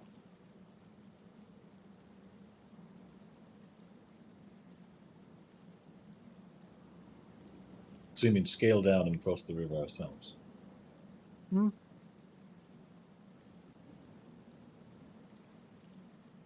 If that is the plan we wanted to do, we should have done it last night. Last night we didn't know that he could charm animals when we were over here. He told us that last night.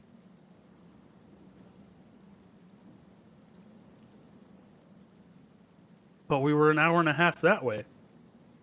We could have done it when we arrived here before we set up Camp Tartan.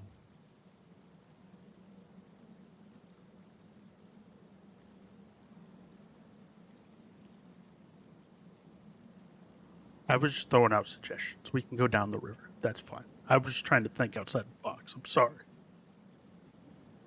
Well, Please don't think anymore. It's tiring. I suppose those are the two options. You either go downriver and look for a place to cross the horses, or you leave the horses and cross ourselves. There's a third option. We toss the horses over the cliff. No. I need everyone to roll intelligence or wisdom checks right now.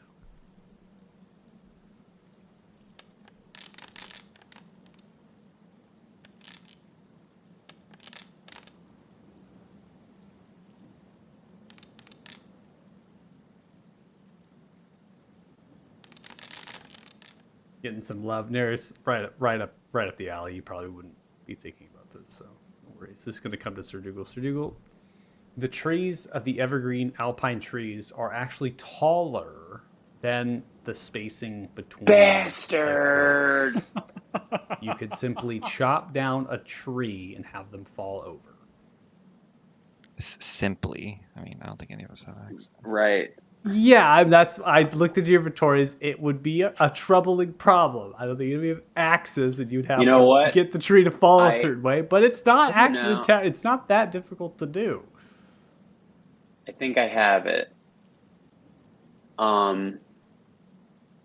It turned into a large Yeah. beaver.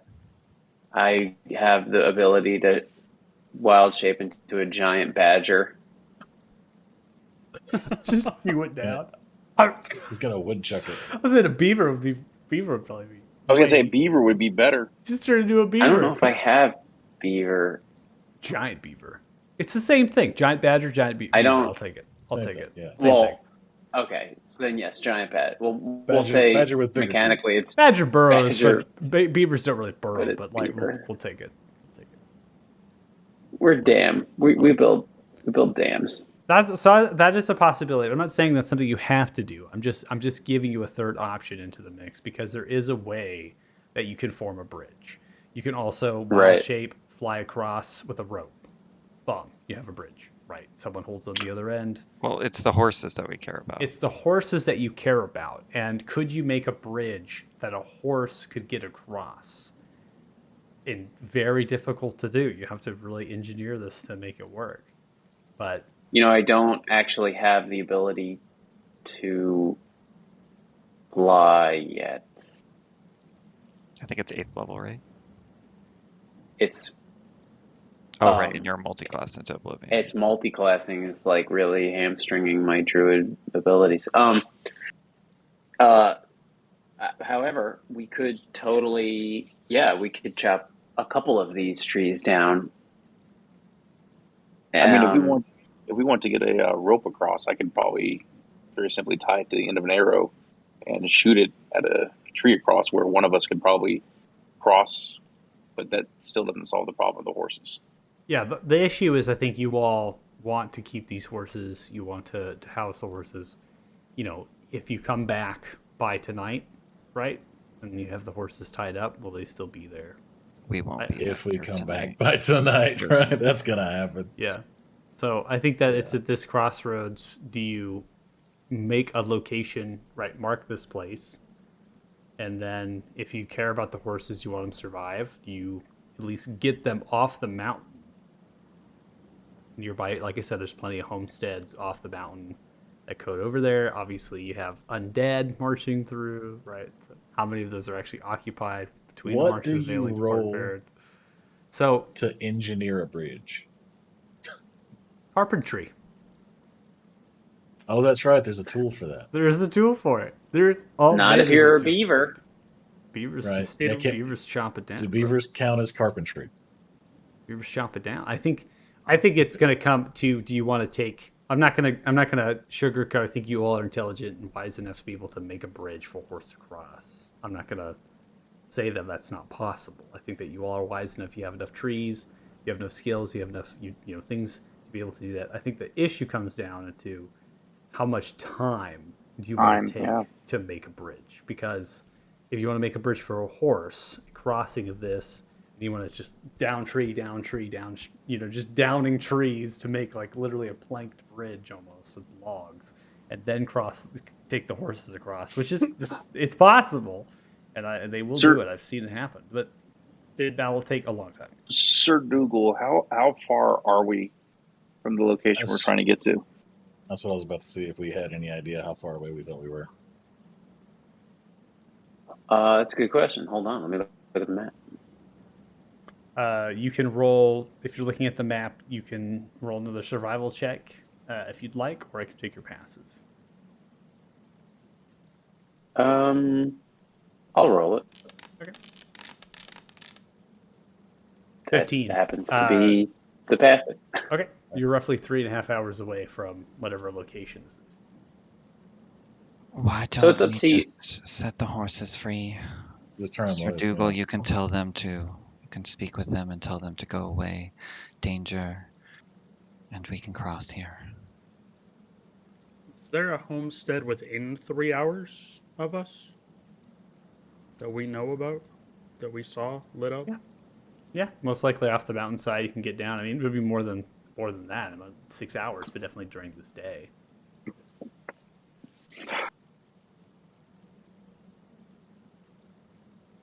Is that what we want to do? Would you like me to speak with them and tell them to return to either to Othema or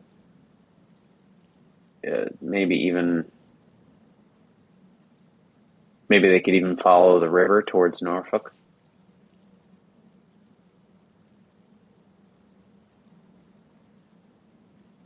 That's merely my suggestion. They don't need to die needlessly.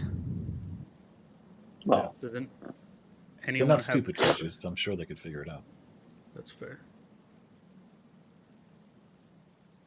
Maybe, because I agree they don't need to die needlessly.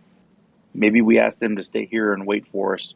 But if there's danger, tell them kind of the direction they can go to be safe, or ask them if they're willing to do that for us. They're horses, Ares. They're not the brightest.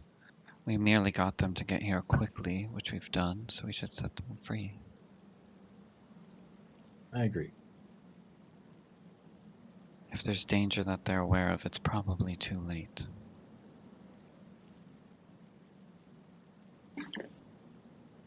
I'm sure they can navigate their way back down to somewhere, and someone will find them. And something. Or They'll either be Sophie. eaten or they'll be adopted. Fair enough. okay. I will cast Speak with Animals. So you prepare it for this new day. You cast Speak with Animals. Look towards your horse. The horse looks towards you. What do you say? We're going to part. You will lead this group, and I point to the other 4 horses, back to the city we came from, the place we came from. Do you think you can do that? All right. Take care of it.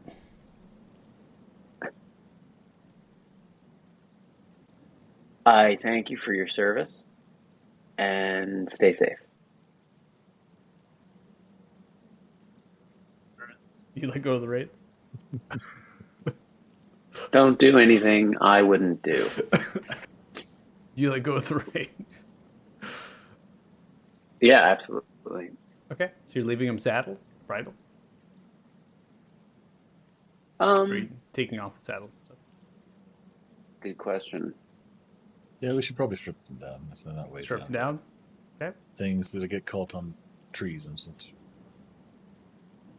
Okay. Strip him down. That's what I'm hearing. That's what I'm taking. So you strip him down, get the saddles and bridles off, let go of the reins, whatever, as far as holding them. If you have a rope loosely taken off the neck or whatever, and they get going. They run off, headed down the mountainside. You set the horses going. You don't see them as they begin to disperse into the trees and thickets, and you are left yourselves. For as little as we paid for those horses, we got awfully attached to them really quickly. Yeah, I was just like, I drove go for him. Damn horse. I think there's only one that was attached to his horse. Animal person, leave me alone. Oh no. Oh, we found out what type All right. of player Deuce is. Mm-hmm. I could see him have a little tear right now on his. I'm internally struggling with this as a person, but Tartan, I feel like, I don't know if Tartan would care about a 12 gold horse. I am internally struggling because I am a person that just like, one animal and that's it. That's it. That's my one horse. Should have fought harder to keep him around. Yeah, but as I said, Tartan doesn't care. That's why I'm just struggling as a person, not as Tartan. All right, love how long Tartan, this is taken. get on that log over there. I assume there's like pieces of fallen lumber. Mm-hmm. Get on that log, Tartan.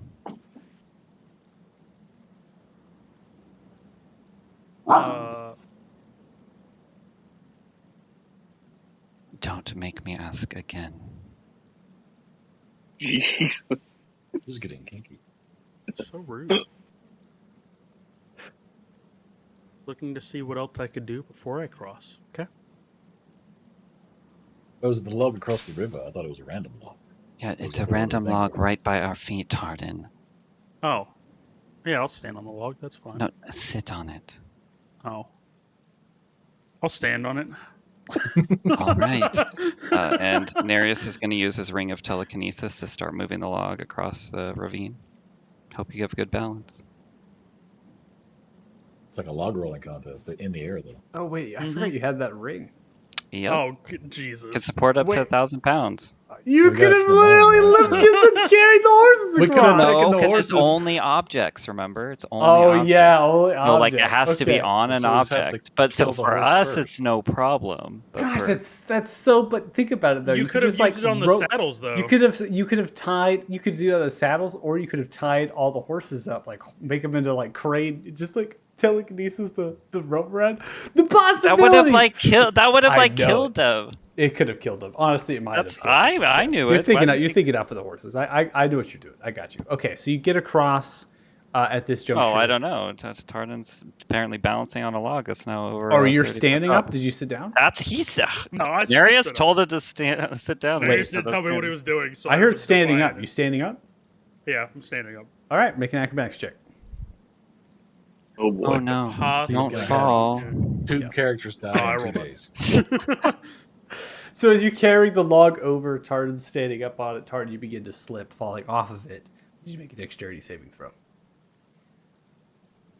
Oh no! Someone catch him. 17. You catch onto the log. You're hanging from it by one arm. Pull your other arm, grabbing onto it like this as you're kind of holding on for dear life as you are carried across with this ring. Using telekinesis carries you across with the piece of wood. That kind of log itself, we'll call it maybe roughly 4.5 to 5 feet long. Decent radius. Enough to be sturdy, and so you are able to kind of lower it. Tardan, you drop off of it, landing down, and as soon as you hit upon the ground, it becomes very obvious that the ground itself on this particular stretch underneath it is cobbled.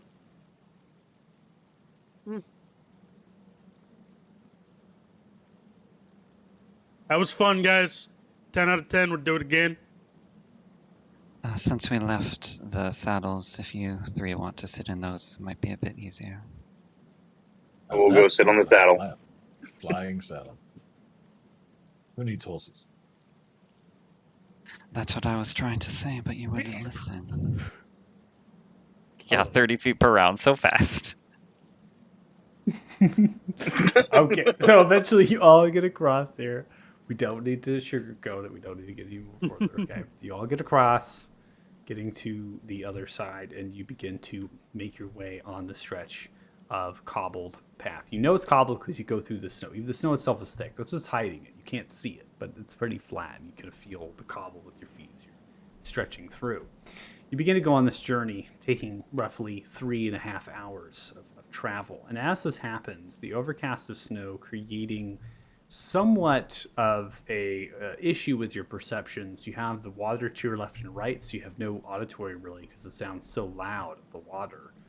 And you stretch and you look and you're just coming across a very vertical slope of mountainside. It seems as though the two paths kind of turn and the mountainside's just like kind of... So whatever this is, it's just smashing in to the mountain. And then, as you come closer and closer, there is an illusion as things begin to almost appear in the space. We're going to go ahead and activate the map.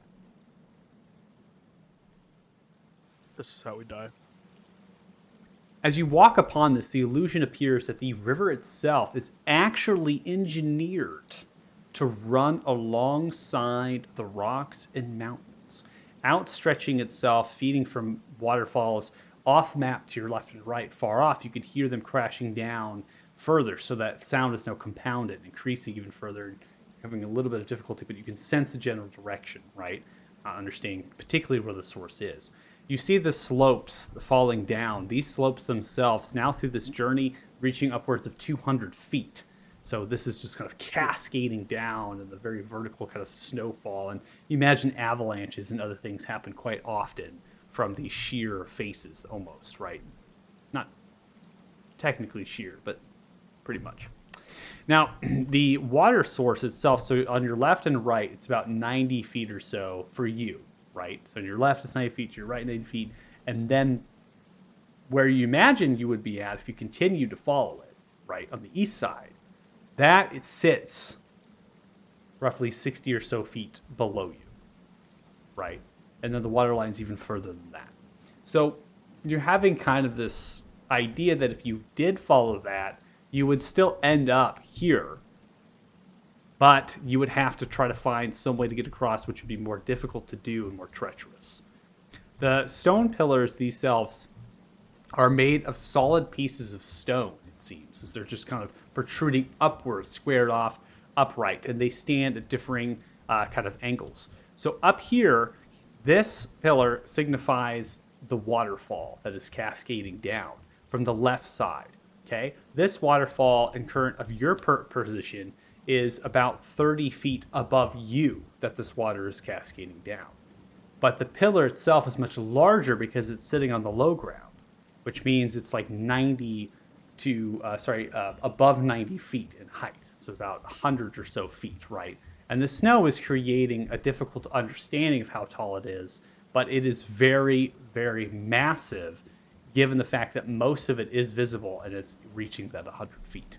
Now, the two pillars that are here are significantly smaller, and they seem to be anchored into the earth supporting this structure, right? This bridge that you're currently walking on seems to be, again, structurally engineered to be this way, and that pillar is supporting that, and then it anchors in to what is commonly referred to as barrier walls. Okay, so all of this here that wraps around, I'll use my right, this is a massive bricked stone barrier wall, and it's about the same height as the pillar I just said was 100 feet. It's massive. And it's actually bracing against earth and then the river above it. It's bracing all of it.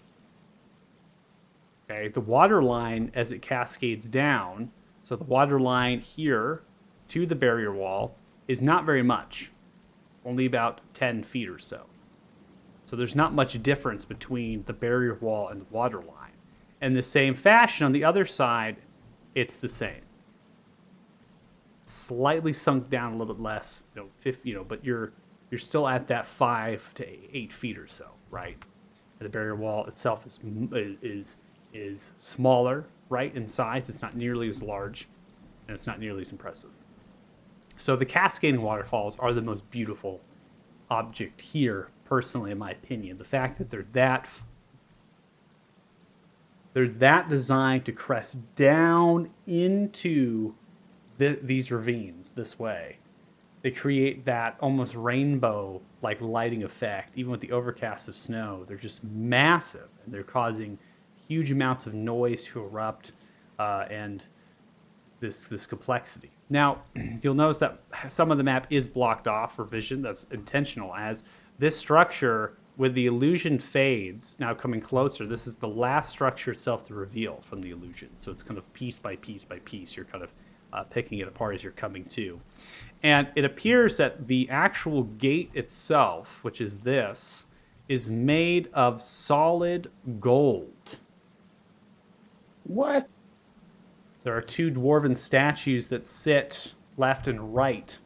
They are made of solid gold as well. The symbol at the center point of the structure, with the dwarven runes that are littering around it, the symbol at the center is the clan Ironhide symbol, which is a pentagon of welded iron, which is the contrast to the gold, with a pickaxe slightly to the right, and then a hammer slightly to the left. They cross over each other. It's a very simple and plain symbol. And that sits at the center of this. And then there are two mechanisms that sit above on either side of the seam that splits the symbol, and two mechanisms below. Now, I define these as mechanisms because they are just simple breaks in the gold. They are semicircle of iron. And then they're welded with the gold on top and on the bottom, and they seem to go into the door, into the gate. So either there may be some gear that turns, and then that has to do something internally with inside of whatever is inside of here. It's too difficult to tell, right? They're just there. From this distance, you also don't know if there's a spot to put in the tooth, right? If there's a key or something, you can't tell that. There's not enough information. The dimensions of this is exactly on its width, right, as shown by the map, and then its height goes upwards to a very shallow 30 feet for what this could be, okay? So it's not trying to be insanely impressive with having a massive giant gate, but it's enough, just the simple fact that it is gold, that is kind of astounding you. The same pillars are to the left and right, and now you kind of see these pillars that you've seen kind of anchoring the barrier walls. They themselves have additional walling in the intermixed of the rock from the mountainside. and they create kind of a contrast or a pattern from beautifully brick stone to rough rock that seems to be overlaid maybe or built into the superstructure. It's too difficult to tell. I'm going to go ahead and clear the measurement tools off. There's no sense in that. And before we get to anything else after my description here, so something to chew on. If you have questions about it further, right, we'll definitely come to that. We're going to take our break, so we'll take our 10-minute break now. If you're watching the stream, thanks so much. Really appreciate it. It's been a pleasure. And then we'll be back in 10 minutes or so. So 6:55 p.m. PST. 55. Bye, chat.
Welcome What could back. possibly go wrong? If you're watching this, let's see what happens. All right. Is there any questions that anybody has on the description that I provided of this place? Is anybody confused with their theater of mind of what I've described, or is there anything that's happening that would be like, hey, I'm just not quite sure of how that adds up? I guess the only question I have is, does any of it actually look weathered, or does it look like it's been preserved by this illusion spell? So the illusion spell was just something to camouflage it, because it does indeed look weathered. You can see that there are seeps of the water that is frozen over, so any punctures in the barrier wall have just froze, and they've created a stabilized kind of, even though the pressure is high, at least it's still stable. The snow itself built up upon the barrier wall is pushing it, or maybe even helping it insulate it. So, and then the stone itself is chipped and chiseled away from the wind, right, from the erosion. So, with that, I'm assuming it doesn't look like it's been used in a while or even maintained. It looks like it should, given all the information we have about how old all of this is and should be. Yeah, I'd say it's about right. They should fire the landscaper.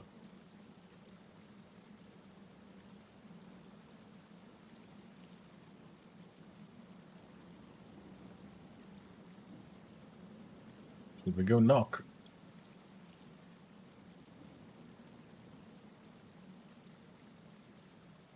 That sounds like a wonderful idea. Say those as you begin to walk up, you see a greenish figure beginning to emerge from the waterfall to your right, wrapping around the pillar. It looks towards you. Oh, look what I have here! It's something yummy. You dare want to cross my bridge? And then another I've one considered it. pops up on the other side. Unpaused. Looks towards. Are we going to boil and eat them? No! They have precious treasures on them, I see it.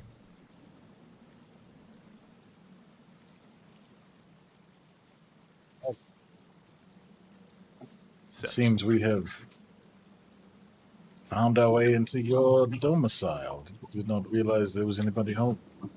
Well, it's not necessarily a permanent residence as much as we've been attempting to get the shinies off of that thing. Points towards the massive golden door or golden gate. But we are unable. You'll do well. You have other shinies? Is the one on the left still kind of hanging off of the bridge? It's like hanging off but pulling itself up, and it's on top now, so it's kind of curling it now. It's like standing up and turning over.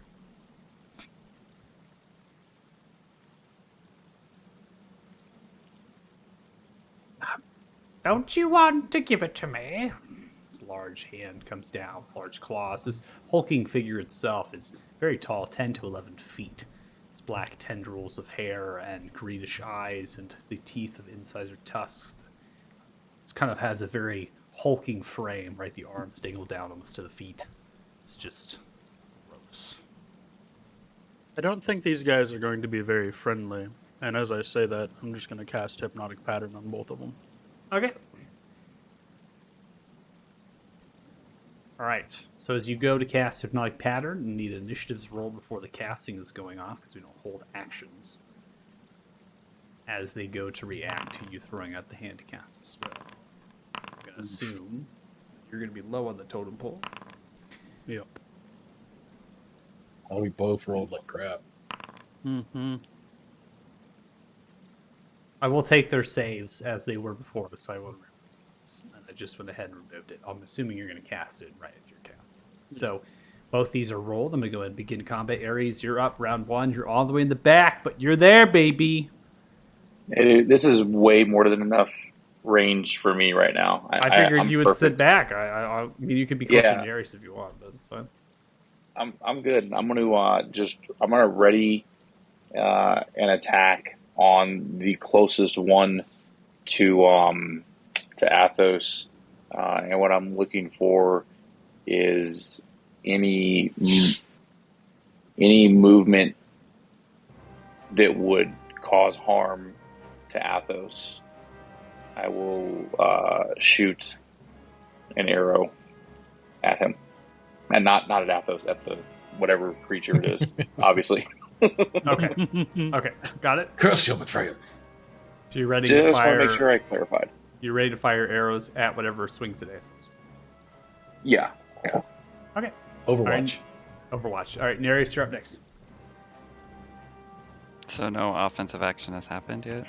No offensive action has happened yet. We're just getting our initiatives in order to understand how they're perceiving Tardan raising the hand. All right. So- I mean, he just total defense. He doesn't trust anything Tardan's doing. So Okay.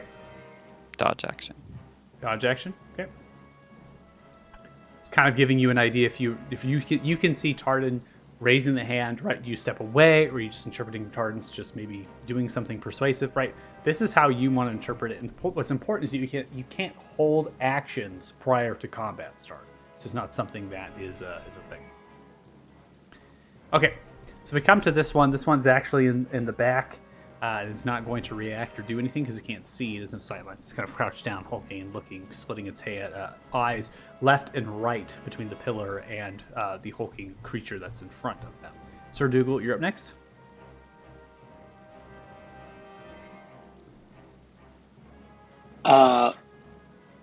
Fairy fire on both of them. Okay.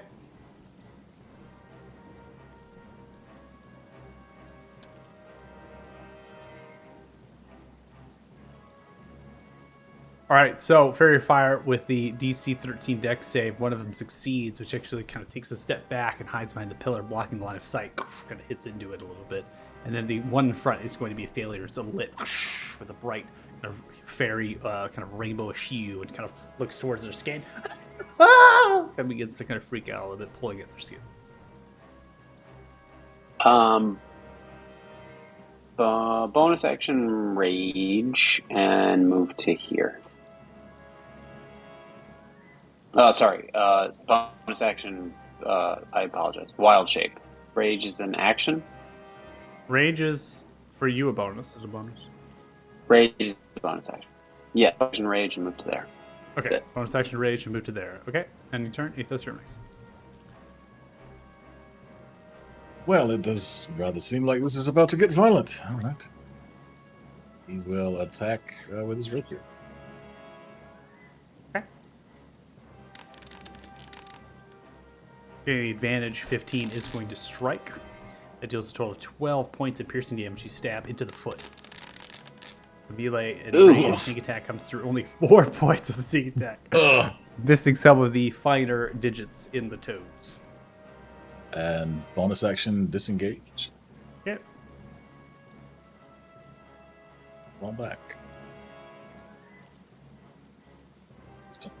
All right, Tardan, you're up next. Go ahead and recast the spell, but like I said, I'll take their previous saving throws of how they rolled it. And make sure to account for the spell reusing that. So just don't expel spells. Yep. Don't. Okay, well, it's funny. They're going to fail again as well. Okay, so both of them fail. Actually, in that one with one of them. Just a Yikes. All right, so they are both going to fall prey to the incapacitated, and they're also going to be charmed in that state of the hypnotic pattern. This one as well. So simply put, why this hypnotic pattern, it's this kind of dazing lights, right? This whole mirage effect kind of changes the air, and they're almost like grabbing upon invisible things. And one is like, butterflies, butterflies! It's kind of reaching out and kind of touching towards and reaching for there. So they are charmed for the duration, and then they also are in that incapacitated zero state. So they're kind of in that own sort of stupor. Ending their turn, we now come to this one, which is going to, let's see, I think we can do that, right? Seems to regenerate some of its actual foot, so where you stabbed is actually beginning to heal and kind of return to itself. But it has no actions it can take, right? It's still kind of chasing butterflies and moving, and it's also not intelligent enough to kind of run away. Ares, you're up next. So it took no combat, so your held does not go off. Athos just goes step back. So Ares, fresh round 2, what's up?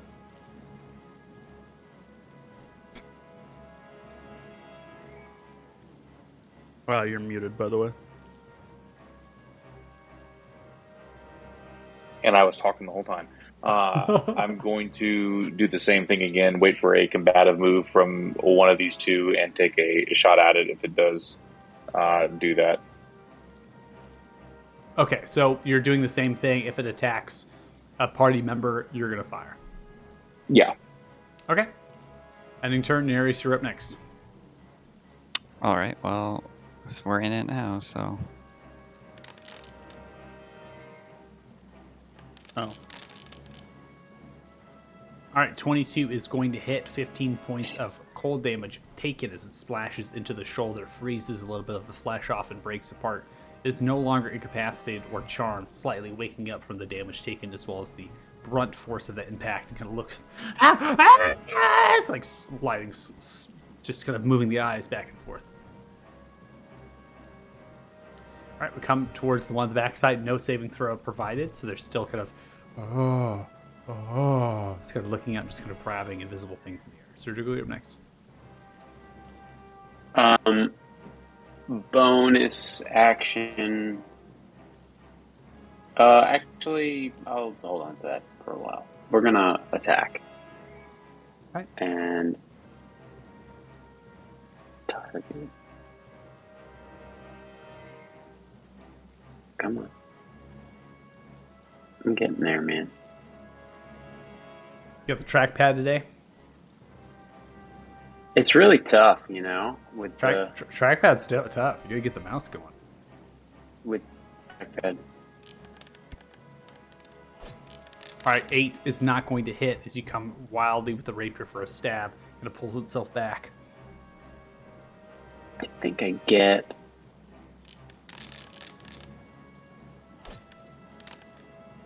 Sorry for that. It should have been at advantage. Well, it's giving you advantage based on the fairy fire automatically.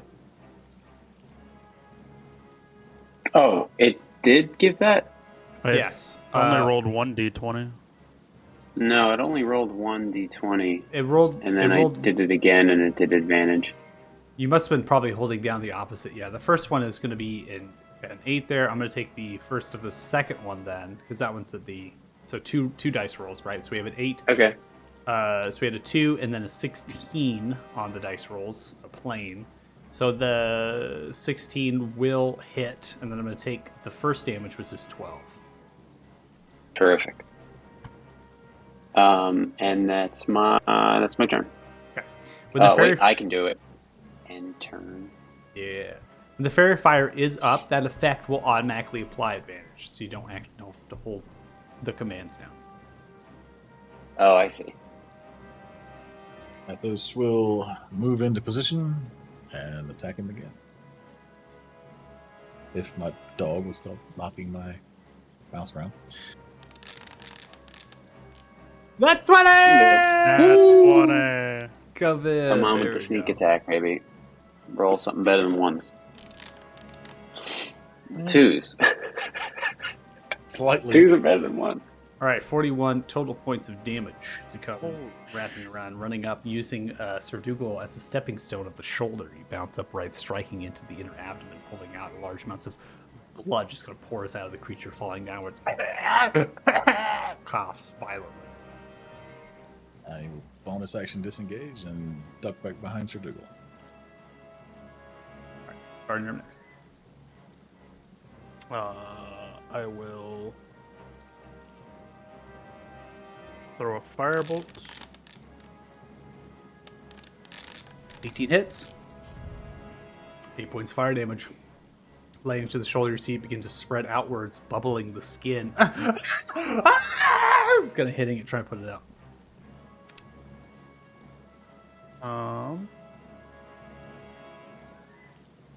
Yeah, I will move up to Sir Dougal. Just run past the second one when we kill this one. And I will end my turn. All right, ending turn, we now come to this one.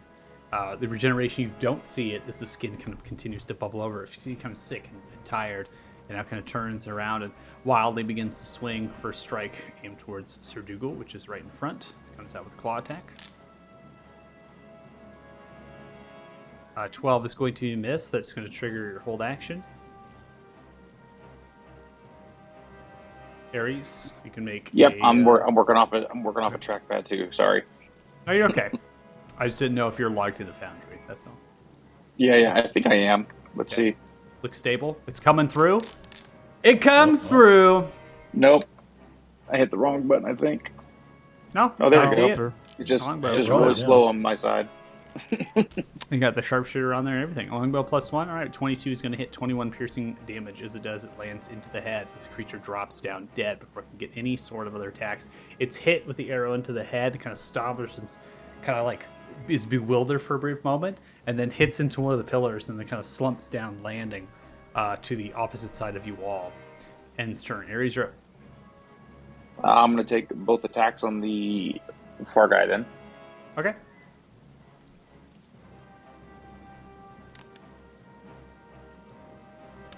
All right, 13 for the first arrow is not going to hit.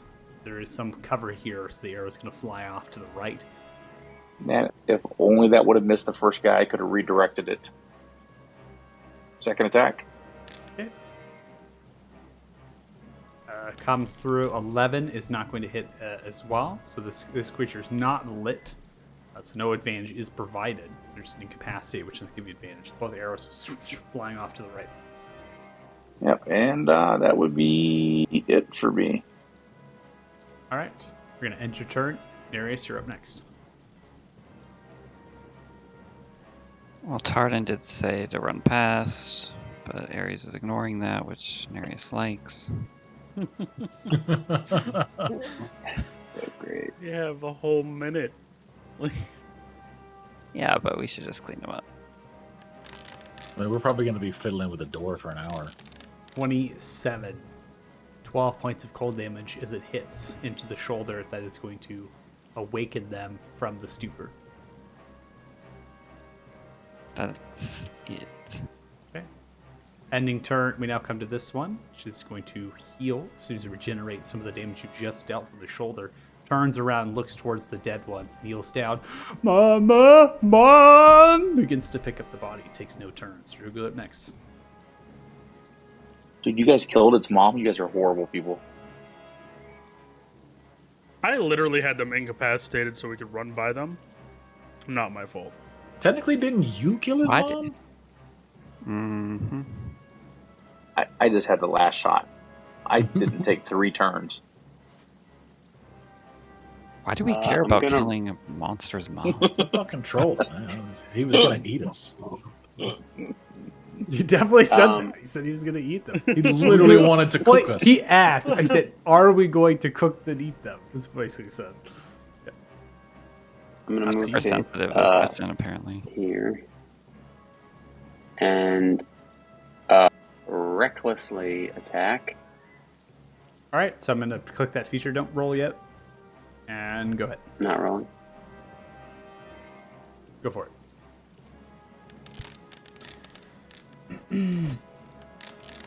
All right, 18 is going to strike. He's turned around, kneeling down, 8 points of piercing damage into his left arm. Takes the blow and turns around. Whoa!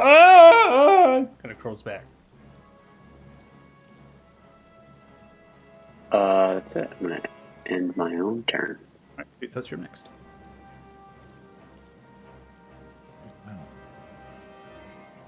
Are we flanking?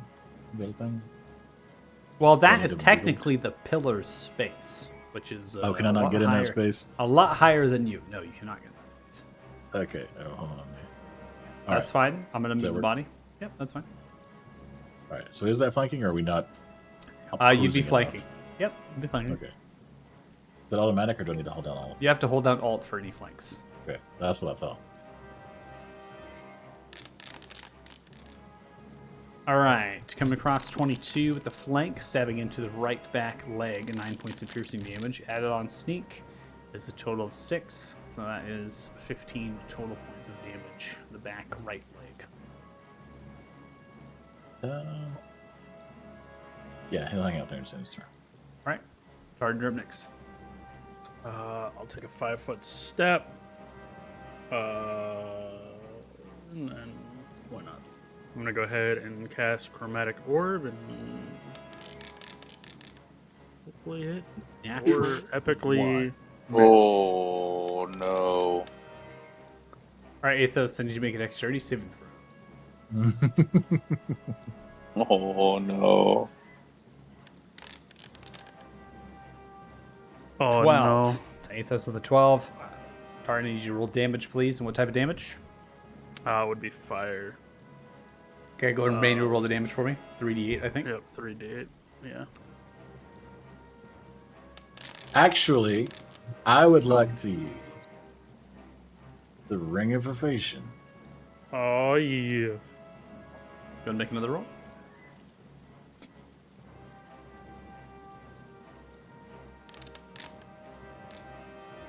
All right, 20. So you're aimed to the left, you hit into the pillar, and just barely miss Athos's left backside. Splashes into the pillar, that fire kind of hits out. Okay. And since that's a sorcerer spell, you want me to roll a d20 for the wild magic? Sure.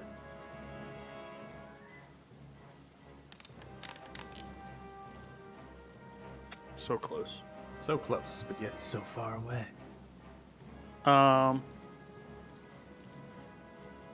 Yellen, my turn. Raise you up next. Top of round 4. All right, I am going to go ahead and attack that guy again. Okay.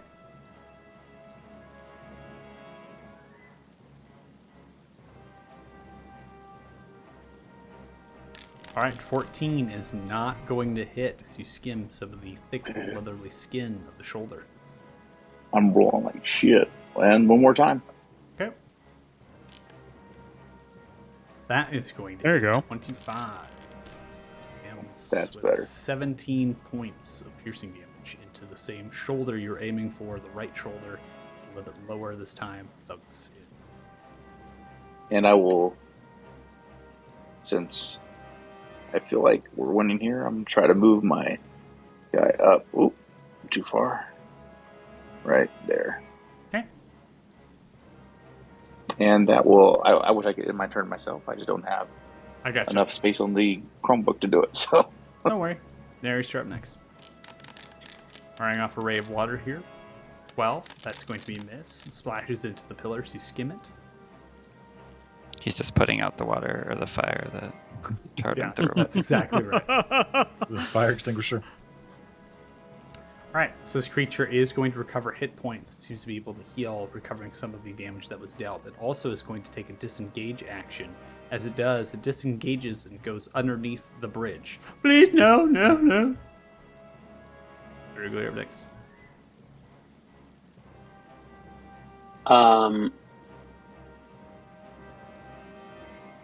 I'll look to Athos. Are we gonna let him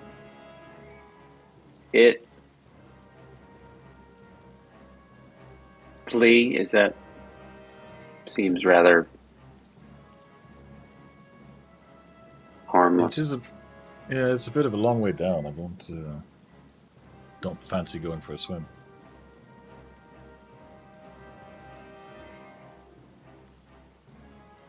Okay. Onwards then, yeah, right? Okay. Is anybody going to continue combat actions as this time?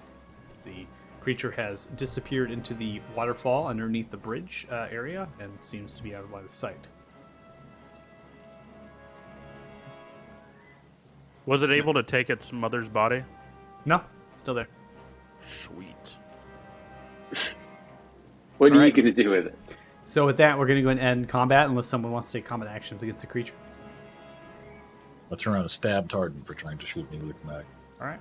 Initiative has ended. I would like to search the mother's body since they were looking for shinies. Okay. Make an investigation check, please. Should have had Athos search the body. Investigation. 12.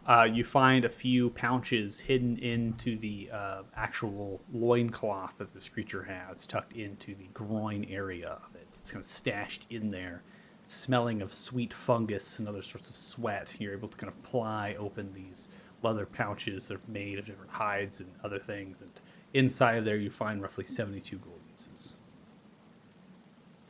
Careful, that one's not a coin purse.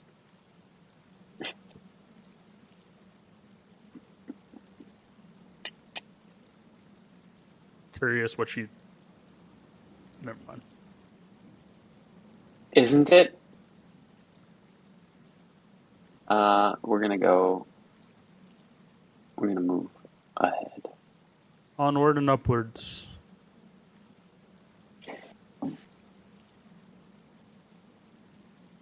Who has the tooth? You might want to pull the tooth out of the bag. I believe Sadoo has it. Thought I it think was we in need the to bag put of it. holding. I think we need to put it back in your mouth. Well, we gave him the bag of holding, didn't we? Thought we gave Nereus the bag of holding. Maybe we did. I don't remember.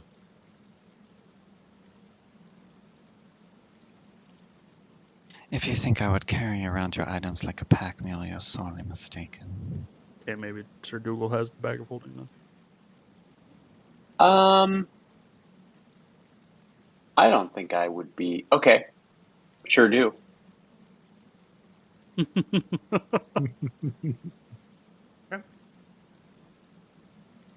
think it's in my inventory though. I'll send it over. While he's looking would- for the tooth, I will just examine the door and the contraptions and look for mechanisms and all of those sorts of bits. Okay. Make an investigation check. Natural Okay. 20. Wow. 2 nat 20s, Adam. Here we go. All right. But, yeah, Yeah, just what not can you do? one. So the nat 20, 29 is the check. You are able to understand this gate is most likely 2 gates, and there's a space in between, gears, mechanisms, chain, things like that, that would pull this open. Given the fact that how this is defended is most likely there's an internal mechanism for opening this, that there is a way to open it from the inside.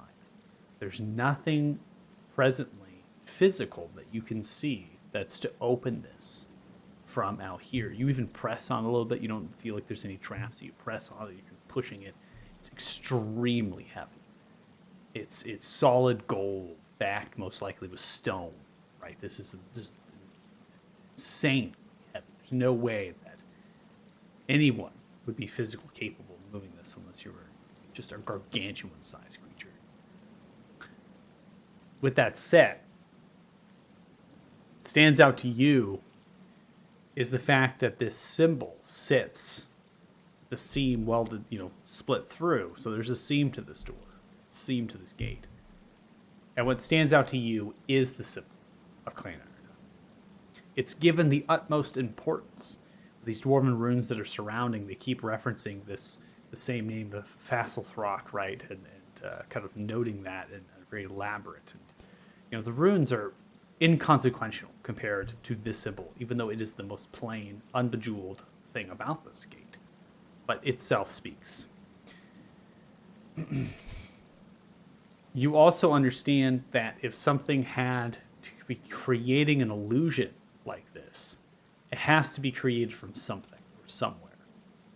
You allude this to either this superstructure is creating it, which would make the most sense, or on a lesser scheme that there's certain runes, glyphs, things of that nature inside of the space, if there are what you believe is 2 series of gates.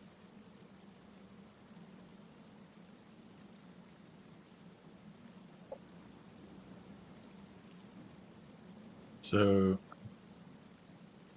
the dwarven symbol, does it look like there is impressions or spaces where you could place the tooth or something within the symbol that could be manipulated? No. Nothing of the sort. With your investigation of nat 20, nothing. Well, I don't think the solution is mechanical. I has idea. Yeah, Marius? I had an idea as well. I'll let you go first.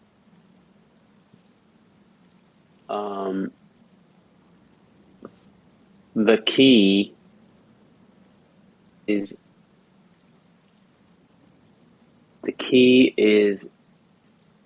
in the map bearer.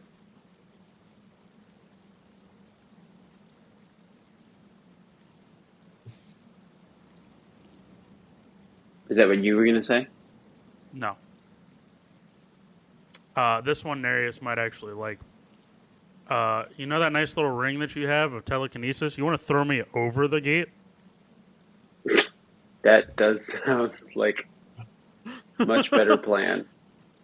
It's only 30 feet high, right?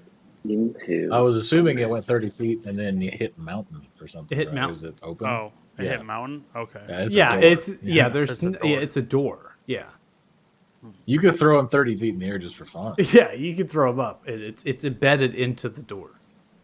Card and juggling. I thought there was a gap for like defense somewhere up there. No, there's no wall. There's no interior space wall. Well, I suggest perhaps bring out the tooth and present it. While you're doing that, I I will was- start to cast this detect magic on the Perhaps it goes in one of these statues. Mouse. That's interesting. Aries, roll perception check. I'm barely interested in this at best. All right, 14. The statue on the left is missing its canine tooth inside of its Shut open mouth. up. Darius, you gain inspiration. Fucking merman. That seems to be my second inspiration, everyone. They do stack. Yeah, you probably can't do that on your character sheets. Just make note of it. The answer is always in an orifice, is what we're learning. Just Mind your about, it's orifice. just about flipping a coin. Can we just say in the mouth because we already I know checked where the the statue's ass for teeth. Missing That's teeth. right. Put the tooth in the statue's ass. with this group it wouldn't surprise me. So that's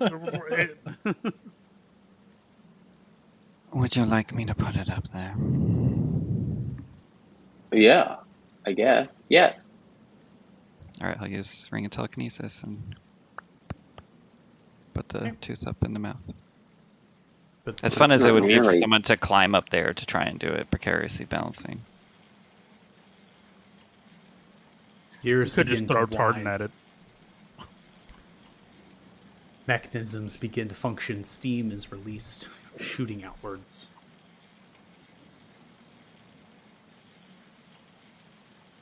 Door itself begins to pull. As it does, it kind of filters inwards, creating a crack. And then there is another hinge that breaks it in, and then over, in, and over. As it does, it reveals a large space, the actual entrance of the space. So it's far larger than what is interpreted, and it's kind of folding back into itself as it's coming through and filling the space to the left and right. As that happens, the space in front of that opens as well in a similar fashion, but towards you now, as it's pulling on different gears and levers. Sorry, not gears and levers, but gears at the center points, the top and bottoms are turning, and the chain is being kind of pulled through. As you're stretching and looking north of this map, off map, you can see in the ceiling height with the lava that's providing this bountiful light, you can see there's mechanisms to actually wench and pull in the ceiling of the space in front of you, and the ceiling's roughly 40 or so odd feet in height, and there's kind of anchored into the bedrock of the mountain. They're kind of pulling and working as this is happening. And subsequent, there is space, so this is above you, right? It's sitting up roughly 25 feet, and that's kind of filtering through more chain and weights and things are kind of being raised and whatnot. So it's very elaborate tinkering. There's a lot of artificer things happening here, but it's still dwarven construction. Things are still made with stone. Those things are being pulled with large amounts of mechanisms and weight.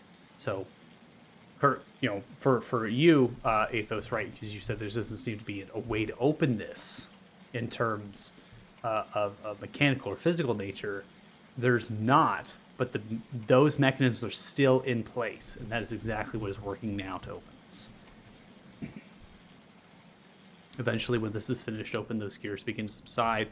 The chain itself stops pulling, and the doors are just left open, or the gates, right, are just left open, revealing the interior space with the same height of the doors and the gates that have opened have kind of scissored on themselves. You can see that it's kind of a void or open kind of space in here.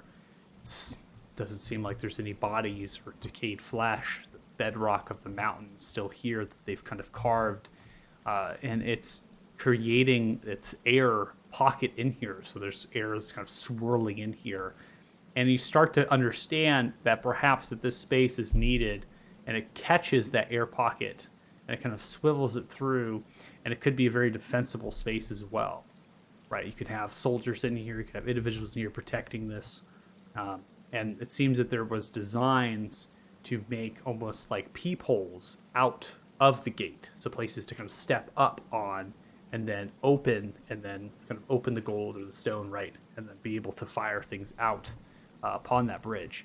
But it's early in its designs. Doesn't seem to, it lacks that. So you see bits and pieces of tool, machinery, a couple carts, right, those things in here, and it does not have them. But it looks like they were in the process of that. So in front of you, as you're passing through the space, this is a bridge. These pillars suspend upwards. The ceiling height, again, gave it about 10 feet or so higher than the actual gate itself. And then all the way down is water. And it's like a lake. It's unmoving. There's no real current to it. There's nothing pushing it. It's like a moat that's been built here, maybe fed by a spring or underwater glacier of some kind. But regardless of that, it is far down. It's roughly 120 feet down is the water line. The gate is suspended by the chain, which helps suspend it, as well as the pillars, and it's fit with barrier wall, which have subsequent smaller pillars underneath it that are able to support it. This cobbled path continues, now revealing of what should be the bridge if there was no snow. And so that is there. And the statue that's in front, it sits inside of a barrier wall, kind of like a well, with a rough 4-foot lip. And that's giving off that light, suggesting lava, that intense heat as well. That statue is made out of obsidian or pumice rock, and it's kind of crudely chiseled and drawn out. And it begins to reveal essentially an individual with a pickaxe that's kind of stretched outright, looking towards the entrance, holding the pickaxe, and then a hammer that's holding the left, and that's slung over the shoulder. And that is it. As far as his clothing, maybe miner's clothing, suspenders on, a couple different pieces of tools and things at the belt, but it's very crude and it's not obscenely perfected. It's also tilted a little bit, suggesting that the lava, there's erosion factors, right? So it's kind of tilted now and sunk it in. This bridge continues into the darkness. You cannot see past this map, but it continues.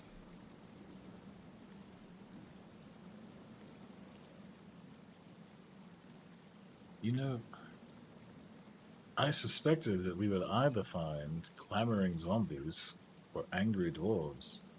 This almost looks abandoned. It's curious.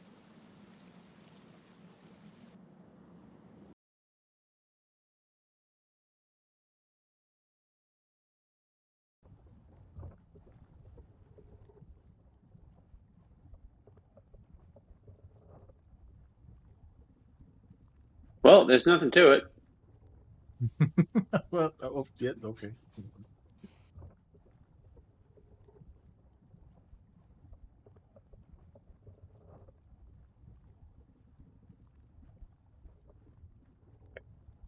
You just have to say you're transitioning here as you begin to press forward.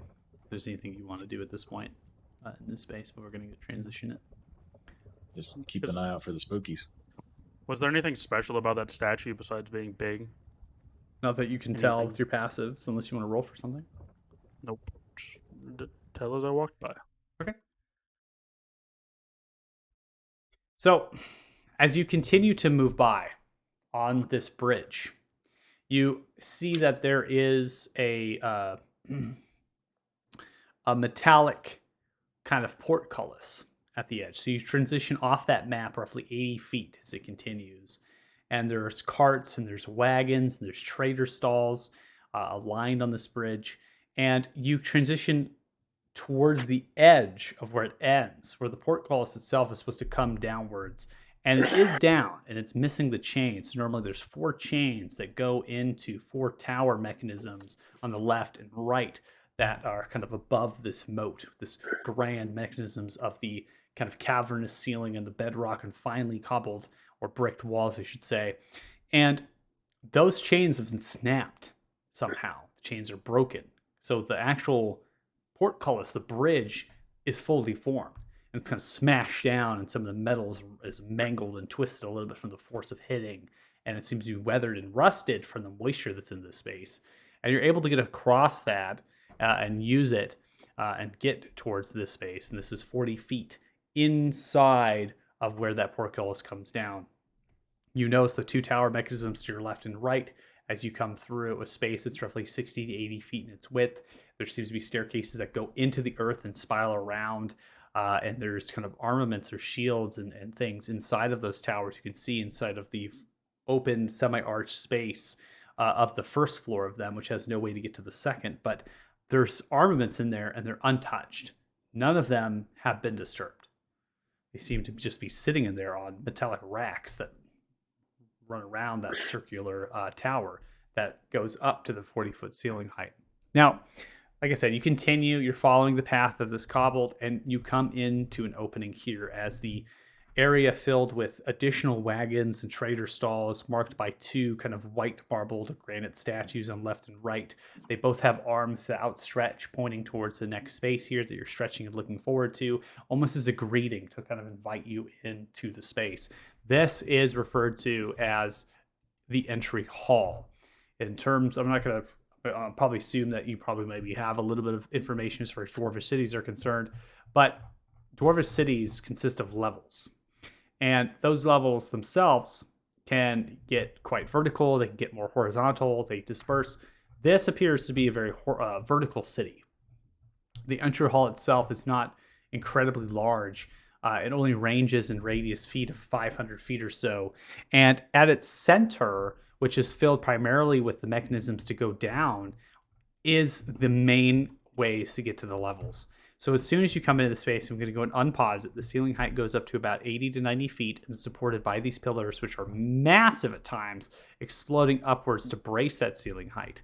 Around it are tables, chairs, dining-esque styles, kitchens, other things, trader stalls, wagons, and it's a battlefield. You're seeing like decayed bodies that are just ripped there. The blood just somehow stained into the ground. The bodies just are not able to decompose. There's not enough air in here. And that air is refilling thanks to you all opening the space and seems to be kind of pushing its way in. Even though there's boreholes above, a lot of the boreholes in that space have been destroyed, suggesting that there's been some sort of seismic activity and shoveling of the earth. And so a lot of that rock has come down now from the air vents that they've constructed previously. To your left and to your right, you notice there are spiraling staircases that descend down to the first and second levels, equivalent to that. In front of them is some sort of elevator mechanisms. Each of them have their own elevator mechanisms here, which have chains built into winches inside of the pillars. They have been filled with boulders and rock. The actual coverings of what they should have, which are kind of these clay-tiled, stone-tiled, thatched areas, are kind of smashed inwards. The pillars are kind of broken and hitting into each other. And then you look above and you can see the ceiling has been detonated, that there's like a crater inside of the ceiling, suggesting that they have attempted to fill the elevators. They've attempted to fill the stairs as well. So you can see debris, brittlements inside of the stairwells, some of them already coming, kind of crouching out to here.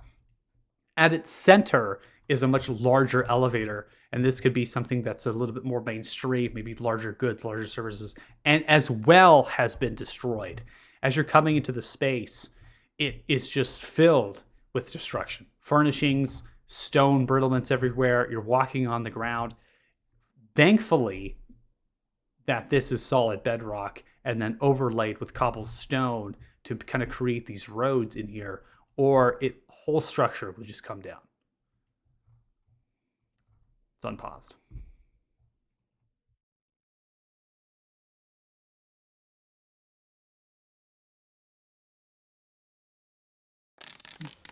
This is not looking too good. I mean, they're not undead, so that's better than we thought. If anyone still lived, you think they would have come along and cleaned up? Unless they just abandoned this level and held up further down. I'm going to cast Pass Without a Trace. If Athos comes closer.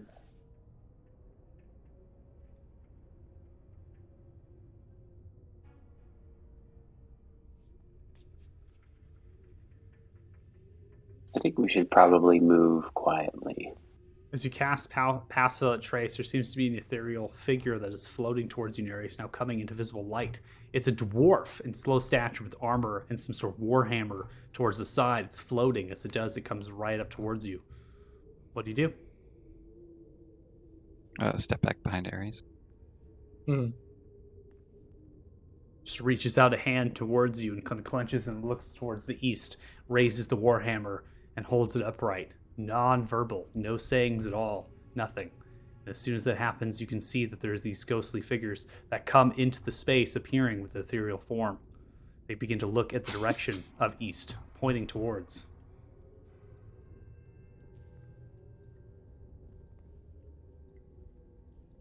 Can you guys speak? Hello? They say nothing, floating forward.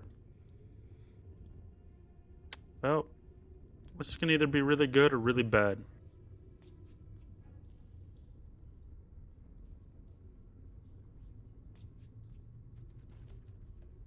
Seem to form in some sort of formation, grouping together, looking to each other and raise. As you look into the darkness, Tartan, you can see now what appears to be figures pouring in from the eastern side, many of them just appearing in space, ethereal forms as they begin to unleash. Others actually have dim light that seems to kind of glow now, brightening. I'm going to go ahead and detail what you see. Some of the creatures are shadowy figures, large and hulking. They are roughly 7 to 8 feet tall. Shadows emerge around them as they're just sucking some of the dim light. Other ones are kind of lengthy and stout themselves for only 4 to 5 feet. Then you have these floating skulls, which are giving off the dim light. They're purplish. Their eyes kind of move, and they're kind of spaced, and they're looking towards the light spell. They're looking at you, Nereus, as they're all kind of floating, emerging from the space of the entry hall and floating down. The other ones begin to raise their warhammers. Sons of bitch. I need everyone to roll initiatives. I won't apologize for not being able to see in the dark.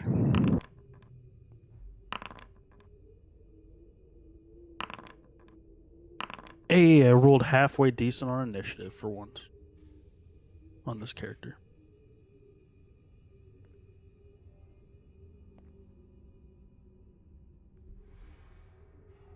These creatures.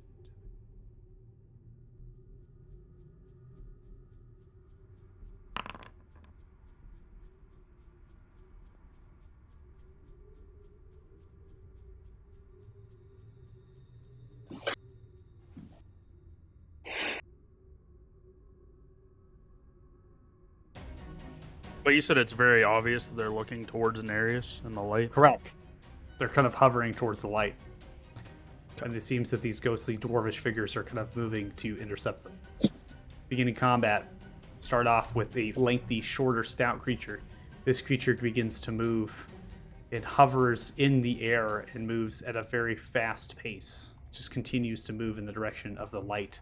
Then begins to see other figures in space, even with Pass Without Trace. It's looking in your general directions, but it doesn't have anything to target. It just kind of looks in those, kind of hovers and just moves.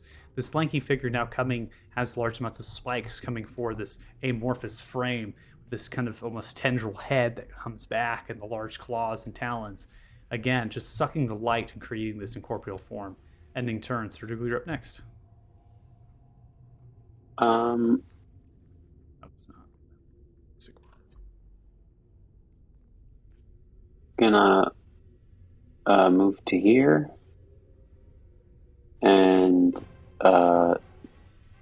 dash to here. Can I get to there? Okay.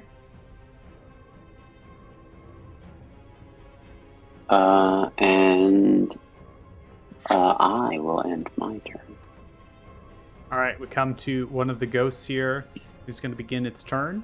It kind of hovers and looks in the direction of the creature and comes in for a kind of swing with its hammer in the direction of them. As it does, it's going to connect with the creature, striking across, and it seems to do 15 total points of damage as the hammer kind of glows in a light, striking into the shoulder, ending its turn. The other one kind of moves, hovers in, and goes in for another strike as well. Begin to combine together. Working 22 is going to hit.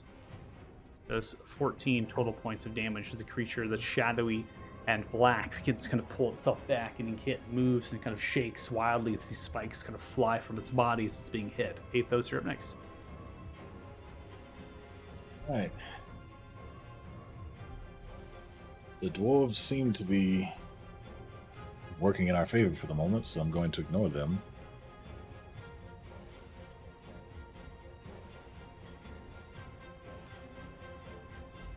Can I flank with the dwarves? You cannot flank with these creatures. They are too incorporeal. Okay.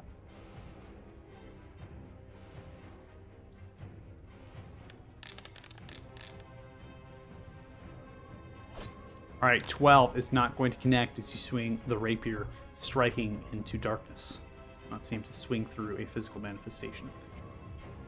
He will bonus action disengage. Over here. Okay. Ending his turn. Ending turn, we come to one of the skulls. The skull now becomes massive and bright with flame.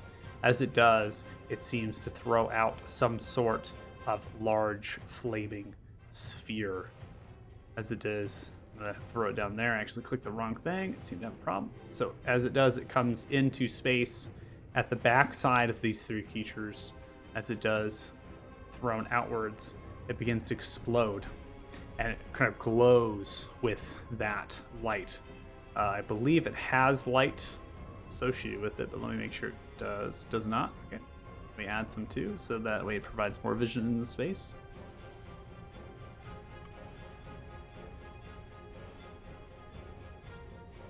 All right. So as it comes into space, any creature that ends its turn within 5 feet of the sphere will attempt to you have to kind of dive out of the way of it, or takes kind of some fire damage there. Now, as we get into an unoccupied space, so it is a large flaming sphere. This is kind of equivalent to a smaller, medium-sized humanoid as far as its orbit-spherical-like shape. It seems to kind of glow and just kind of sits there. Now, that's going to be the end of this skull's turn. It just kind of moves, only kind of hovers 5 feet or so, ending it. The next one is going to come forward and moves towards one of the ghost creatures and then hands out its hand towards its shoulder. As it happens, it connects, hitting 16. Seems to do 20 points of damage to it as the ghost kind of breaks apart in large amounts of fragments of etherealness. Tardan, you're up next. So noticing their kind of affinity towards the light, I am actually going to cast Dancing Lights. And in this space here, I essentially want to create one of, as close as I can to one of these dwarves. Obviously, I can't create a dwarf, as it's just a vague, medium-sized humanoid, but... I cast Create Dwarf. I need you. I'm gonna have to probably say that you're kind of saying they're avoiding light. Well, no, I thought they were going towards the light, so They're I going- just wanted to distract them. Okay. So you're saying they're attracted to the light. So you're thinking that Yeah. I'm gonna throw light down. Okay. Yes, Okay. That's all. because I want them to attack that instead of us for a turn or two. Okay. I don't think that you can understand that they're gonna attack the light, but they're drawn to the light. Is the best way I can phrase it to you. Okay. So Well, yeah, I don't. either way, as long as it distracts them. Okay, while we I figure don't. out what's going I don't on. know if you. I don't think your character. I mean, your character might think either way, but I'm just going to let you know that they're kind of drawn to the light. There are showing Okay. signs that they are somewhat intelligent in the way they just casted magic and they're moving. Okay. So it's up to you. If you still want to do dancing lights, that's what we're doing. I'm just clarifying things. Yeah, I mean, because I have no idea what's going on. The dwarves don't seem to be attacking us. These haven't really attacked any of us, but they are going towards the light. So this is going to be information at this point. All right, so it's 10 feet of dim, right? For one. Yeah. Okay. All right, so there's the first one. It's just they're all together to make you- a humanoid figure. Okay, you're gonna put them all together then. Okay, Yeah. sounds good. As I said, just trying to get as much information as possible, and if they're actually like trying to hurt things or. Gotcha.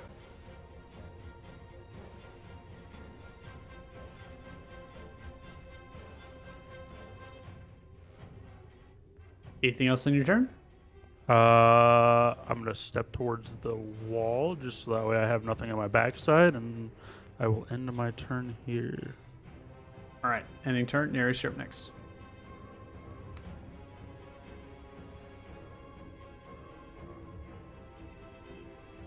All right, well, I'll move up. And seeing as, I mean, that one looks well in hand, but getting rid of it, he'll just blast that one that's surrounded by the dwarves. Or try, but fail. All right, 11 is not going to connect. Aim through, aiming towards the head of the creature. The creature is lower stat, which is like where the dwarfs are at. So you aim too high, it kind of flies off.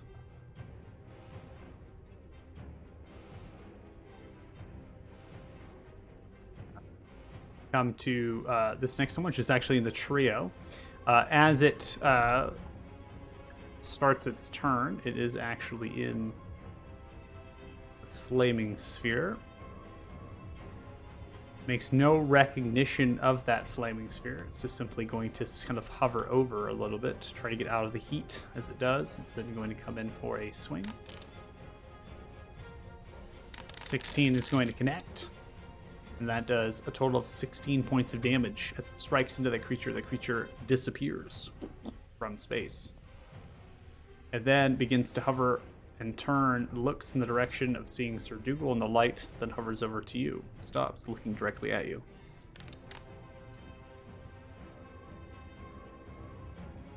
Okay. The fire incinerating from the sphere is enough to connect with that one, and that creature seems to take some fire damage that's splintered from the flaming sphere. Kind of suggests, again, there's a large radius around the sphere that it's connecting with. Now, we're going to come to the other skull. This one is going to come and hover forward, ignoring the light of the dances. Sees as Tardan, you casted and backed up, snaps its eyes in the direction of you as its mouth kind of cackles, begins to unleash some sort of spell. It resembles that of a fireball. Oh. Oh dear. Dear indeed. Oh no, Tardan, watch out.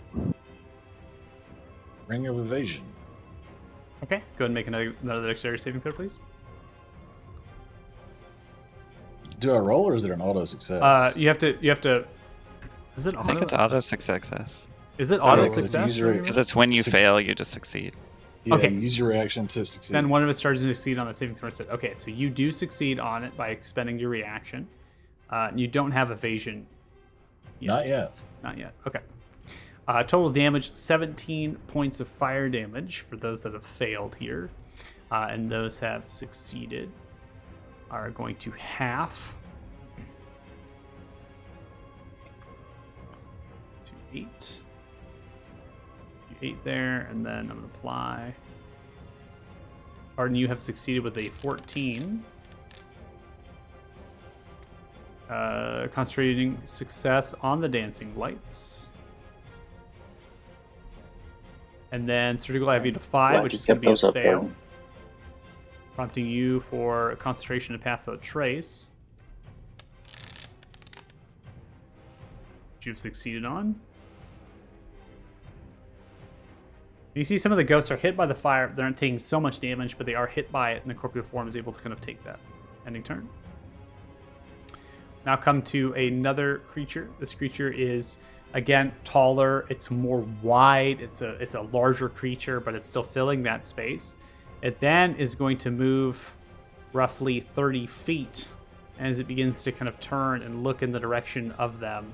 It fires off some sort of bolt in the direction of one of the ghostly figures. As it strikes into the ghostly figure, the figure takes 5 points of necrotic damage, and the bolt itself kind of retracts and pulls back, ending its turn.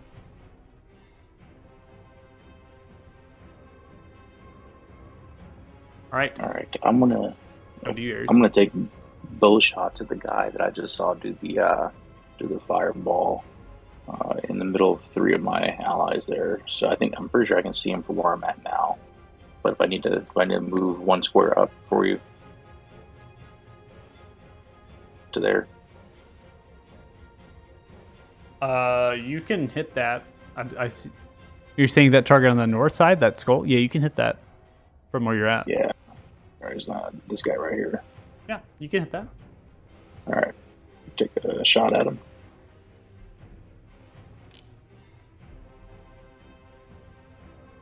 All right, Hey. 25 hits. 22 total points of damage. As it thunks in, this creature has resistance to piercing damage. It takes 11 points instead, as the tiny skull itself is just going to hit by it. And it slides and moves. And the fire, its backside turns from like orange to green, and it totally turns towards you and opens its mouth.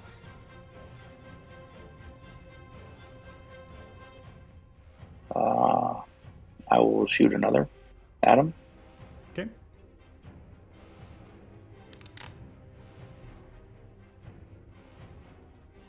$13 is going to connect.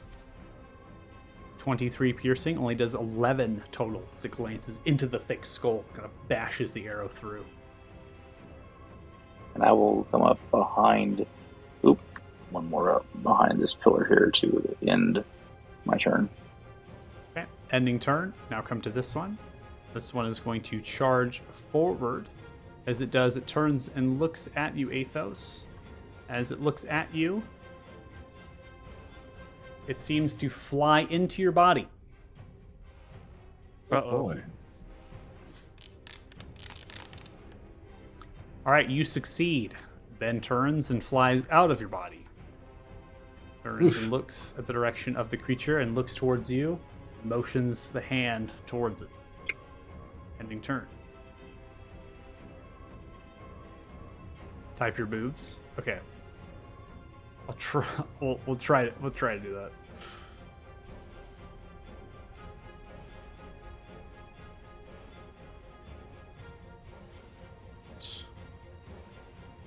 This creature is going to move 35 feet, hovering forward.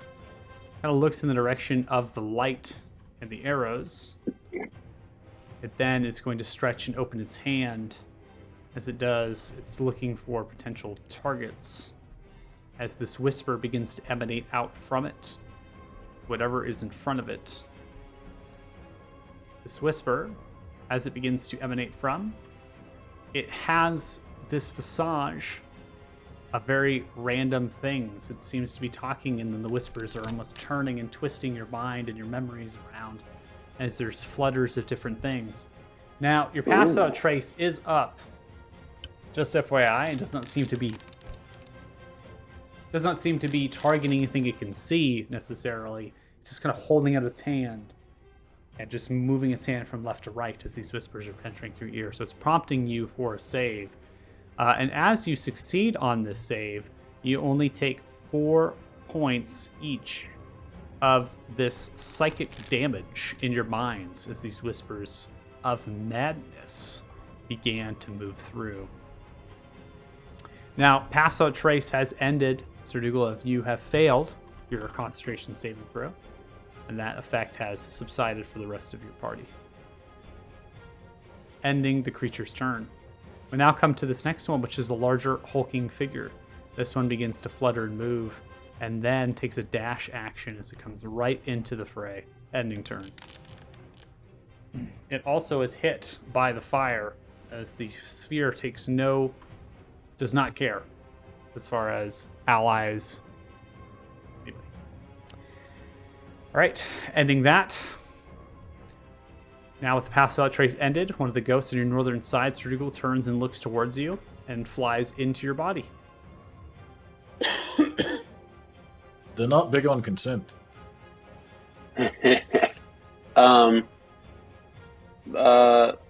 That's interesting. Can I choose to fail? Maybe not. Okay. You can make choose to this fail roll. any saving throw that you'd like.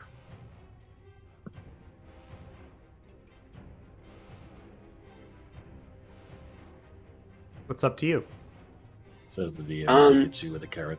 Mm-hmm. I hear you. That's DMG I'll- rules, bro. It's true. It's pretty like. I mean, I realize it's unspoken at this point, but it's pretty clear that we've picked a side here. So I will elect to fail the saving throw. Okay, you elect to fail. As it does, it flies into your body. As it flies into your body, this gruff dwarven voice begins to ring out, "Target the skulls! Put them down!" And then just flies out of your body and leaves the possession. So you kind of take a breath in. It flies outwards, moves and hovers forward. Ending turn.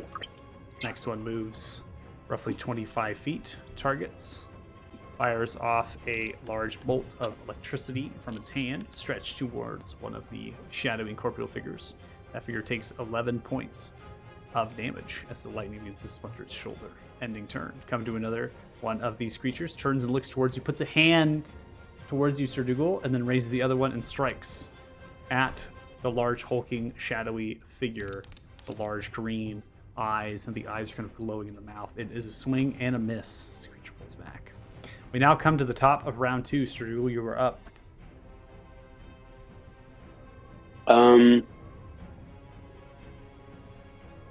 I'm going to take 30 feet of movement to get to here. Oh, whoops. I was measuring and not moving. To get to here. Just picking that because the tokens are hard to see, so just so you can see. Got it. And from there, I'm going to use Rabbit Hop to move to close the last 15 feet Okay. to the skull. Okay. And then I think it's my bonus action. And then attacking recklessly, I'm going to attack the skull. Okay. Oh, whoops. So cackling in your face, hovering in the air, kind of moves vibrating with this greenish-like flame. You hop into space and you come in for a stab of the rapier, landing a nat 20, coming across. 18 points of piercing damage is brought down to 9. This creature is resistant to all types of piercing damage. Come across, skimming the skull. And that's my end of my turn. Okay. Ending turn, we now come to another one of these ghosts. This one is going to continue to move in formation. Staying together as they do, it comes in for a swing at one of the shorter, spiked-like creatures, and that is a miss. Ending turn. Now come to another. This one is going to move forward. Seeing the sphere, they're pretty aware of that, and they're staying within threat range, it seems. And then coming in for an attack on the one to the north. That is going to be a miss as well, and ends turn. Athos, you are up. No longer pass out trace. Unclear if anybody can detect you for the moment. Right. He is going to move into position there.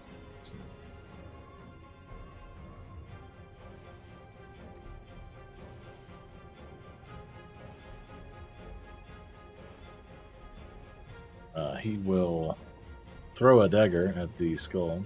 Okay.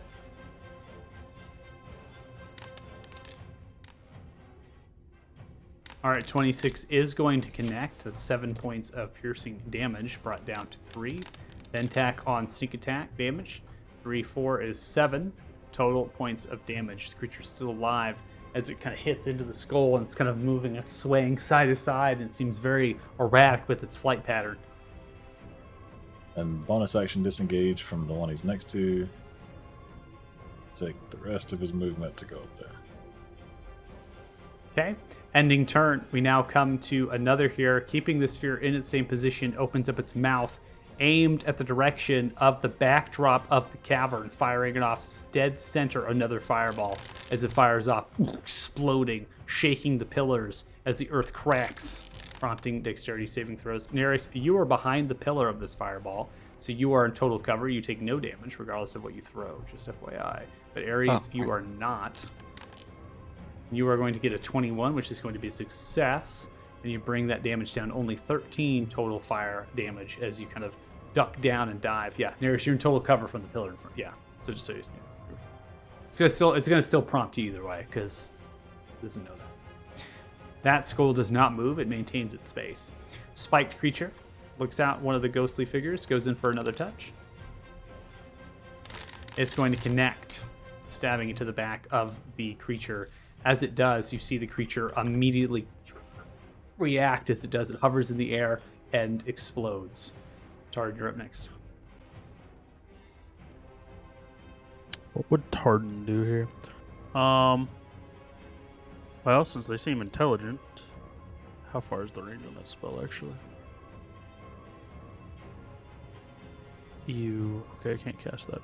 I am going to just target this one and throw another chromatic orb out. I'm gonna upcast it to 2nd level, and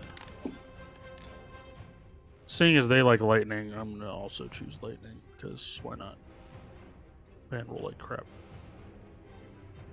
All right, which one are you targeting? Top one or bottom one? Bottom one. All right, as it lands, it only deals 5 points, as this creature is resistant to lightning damage and succeeds on its concentration. As you fire off the chromatic orb, it kind of hits into the side, kind of begins to sway and move. Okay. I'm going to move towards this pillar, and I will end my turn here. All right, Nereus, you're up next.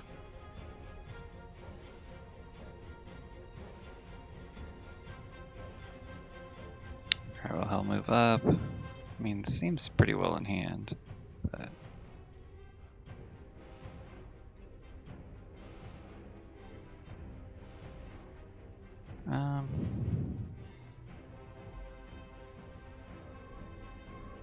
just blast that one over there.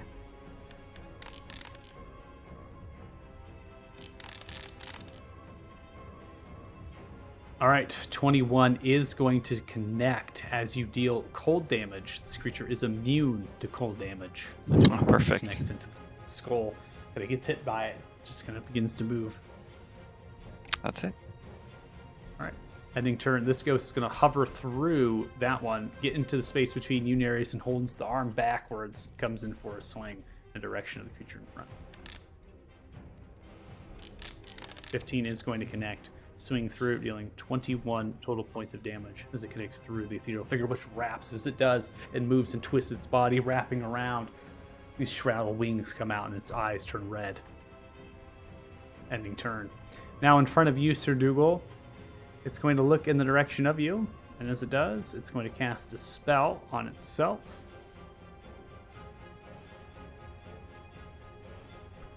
As it seems to move and blur in its space, making it very difficult to hit. It does not move. Ending turn. Now come to another red creature. This one, eyes in the blackness of itself.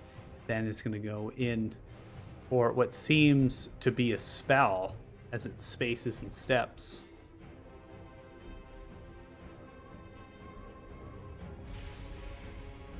As it misty steps through the 3. Then is going to charge for the back line, aim towards Arius. Then is going to reach out and touch its hand, which misses as you nimbly dodge out of the way of it. Ares, you're up next.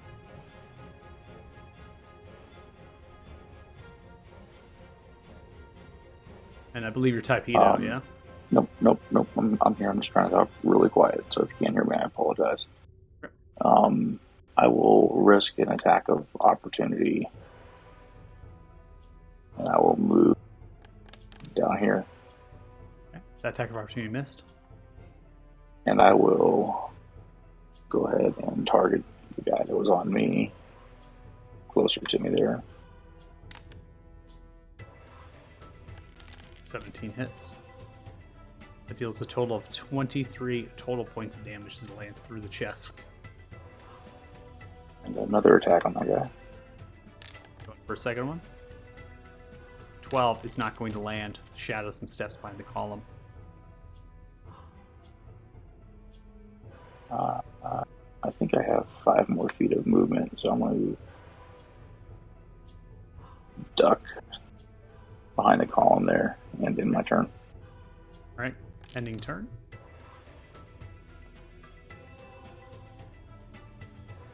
This one's going to see the one stepped. It is going to begin to hover in the direction of that one and dash to get into that space. Ending turn. Spike creature aims towards one of them, the ghostly figures here. Reaches out as spikes begin to flutter from its hand. Going to be a nat 1. Nothing bad happens to the creature, just badly misses as the dwarf ghost dodges out of the way. Now put in space, this creature reaches out its hand in the direction of one of the creatures in front of it, this ghost. The black reddish eyes, the black frame. The ghost dodges out of the way of it nimbly. And it is going to take 1 point of fire damage from being into the flaming sphere at the end of its turn. Now, coming to another ghost. This one is going to charge forward and get into a flank. But no flank can be achieved. This incorporeal form does not allow it, almost acting as if it was. Disadvantage from the blur, misses. Reddish of the eye, seeing you struggle charge forward, it then reaches out its hand towards you and seems to cast a spell in your direction. Paralysis begins to befall you. You are held as you are paralyzed. The creature then charges forward, begins to grow around you and shroud you. And a tongue sticks out of its flesh. Its eyes are red, kind of shadows and moves. Ending turn.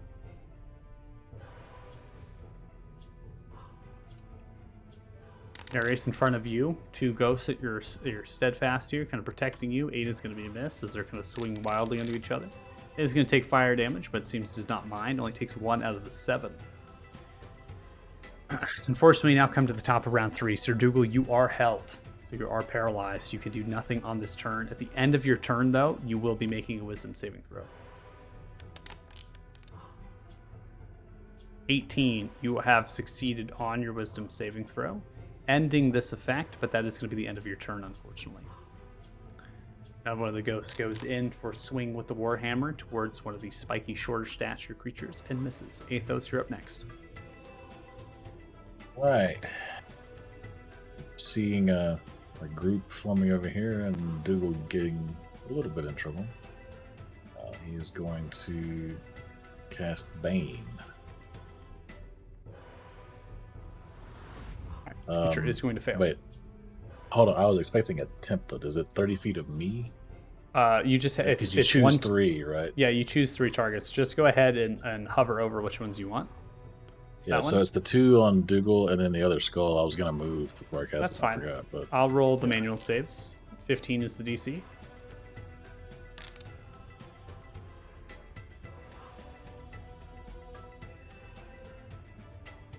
They both failed. yeah, and then he would have moved like over here probably. Okay. And that will end his turn. Ending turn. This one now turns in the direction of you, Athos, as you sidestep looking through. The corporeal form of the ghost does not shield and fires off some sort of ray of fire as it extends outwards from the mouth, landing a natural 20 at you. Oh, Strikes into your center chest as it begins to splinter and crack. You take 34 total points of fire damage.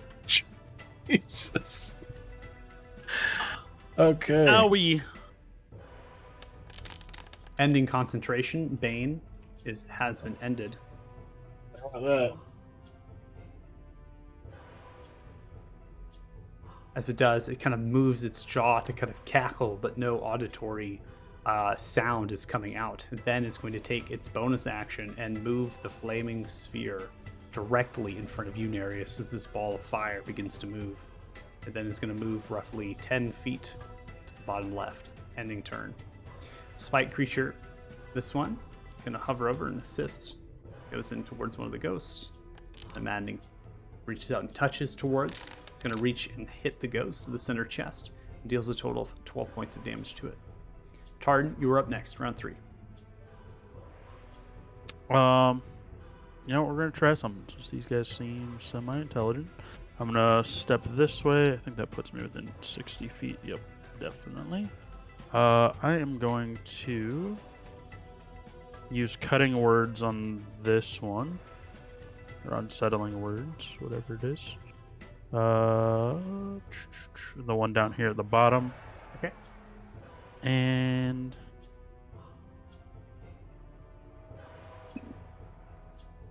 what's he gonna do? Dissonant Whispers.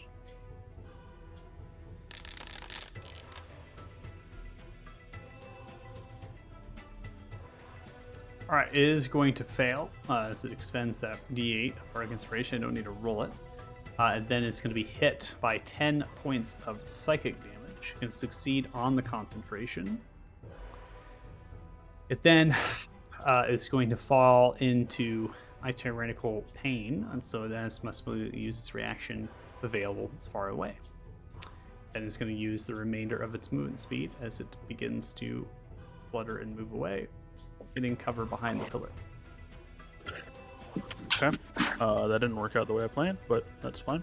I will end my turn here. All right, Nereus, you are in front of the ginormous glowing ball of fire. Hot. Great. Do I need to make a save, or is it just in my square? It's at the end of your turn. If you're within 5, it's a 5-foot sphere around, so it's actually decent. So even if you're, I think you're outside of that range. It might prompt you because it's a warp gate effect. And It it's not- didn't, but... Okay. Alright, well, he'll walk up to this guy that these dwarves are helping out with, and... All right, 15 is going to connect as you shocking grass. 11 points of lightning damage. Kind of incinerates, and inside you see bone structure. Bones are in this creature, and kind of rotates and wraps, shakes violently. Oh, it's prompting me. Yeah, it's going to prompt you. It's only a 5-foot sphere. Like I said, it's kind of buggy, so it's trying to get the edge of that sphere, which is that technically that space. But I'm not going to assign any damage to you. Okay, well, I can't end my turn. Okay, there you go, cool. Yeah, it's an automatic effect that is there. So.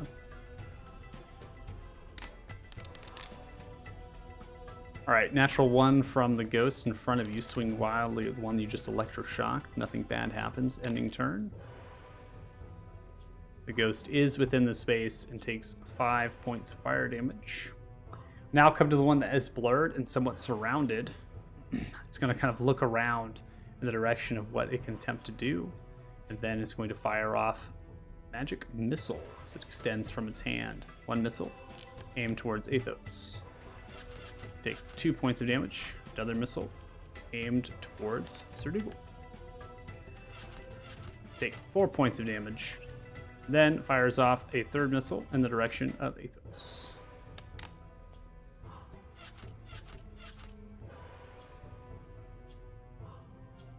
Athos, you take a total of 5 points of force damage, and you are knocked unconscious. Woohoo. It's going great, guys. That's the end of that creature's turn. So as you do, you fall prone at this stage, falling down upon the ground. You're not out of this fight yet. I want the backside that was upon you, Ares, as you sidestep around, is then drawn attention towards the ghostly figure that's in front of it. Reaches out to touch. Natural 1. Nothing bad happens, just a bad miss. Ares, you're up next.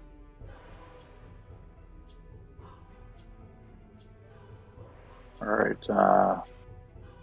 So I probably don't know that the ghost has moved over there since I'm behind the pillar, so I will take a step this way, and I will attack the same guy with my first shot.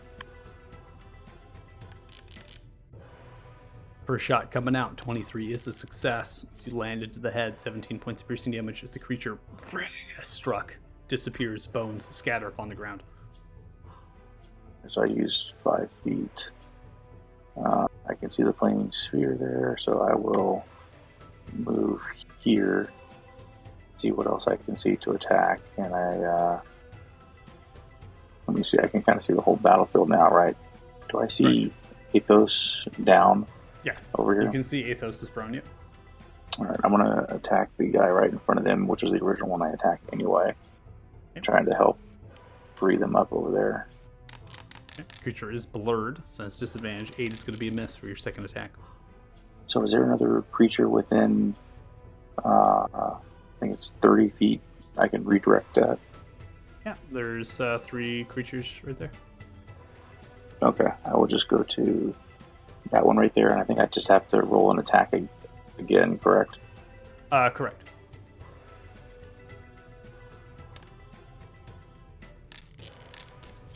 That's funny. All right, so as you miss, the arrow kind of veers around, smacks into the head of this creature. The creature takes 29 total points of damage as the arrow lands. The creature kind of sidesteps and moves. Shadow Incorporeal is still alive. I'm going to replace that arrow just because of the way I rolled it. Because it's the same arrow, it's not a different arrow. And then that's going to end my turn. Okay. Ending turn. One is going to hover over, aim towards the creature in front, so Nereus sits to her side, and again puts out its arm towards you as if to shield and protect you. You're going to land a natural 1. How many natural 1s can I roll here? Oh my word. That one's outside of the sphere, so I take no damage there on that one. Another touch towards the ghost. So it seems the ghosts, these dwarven ghosts, are soaking up the creatures. This is exactly what they're putting their hands out to protect. They're trying to shield. This one is hit with some damage though. I will come to this one, which is surrounded. It's just going to come in for a touch. The one in front of it, which is towards your south or your right side here, Nereus. Dwarvish ghost is able to kind of sidestep and move past. No fire damage taken. Now we come to the ghost, which is actually here, which is with. Looks like my circular thing is ended on this one. This is this one's turn. That's gonna be natural 1. My gosh, how many can I roll? I hope I didn't. Having the worst luck. This is bad. All right. Creature sidesteps behind you, Sir Duel, the one that's large and grotesque with the red eyes, then reaches out in the direction of you and attempts to touch you with its hand. It gains no flank advantage from the skull in front of it, which is small, kind of hovering. You anticipate the movement and dive underneath it, and it kind of reaches out kind of low, slow, and lumbering. Turn. All right, come on, my ghosts. Let's go. It's a miss. All right, so you're up next. Top of round 4. As a bonus action, Shit. we're going to cast Healing Spirit on Athos. Whoops. Okay. That was a mistake. Not on the ghost. Where'd you put it? Oh. I think I put it on the ghost. He's healing the ghost, yeah. Gotcha. I see now. Okay. Athos, you recover 4 points of healing, and you are no longer in that death state. You're still on the ground. You're still prone, but you are awake. And then I'm going to recklessly attack the continue attacking the skull.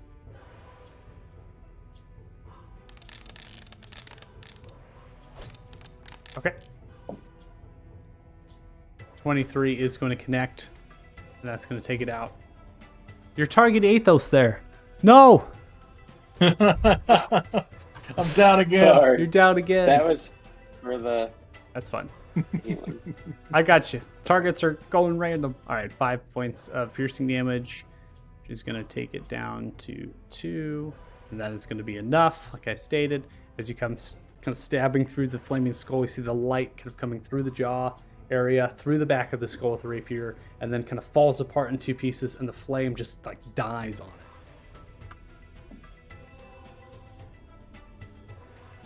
And I will.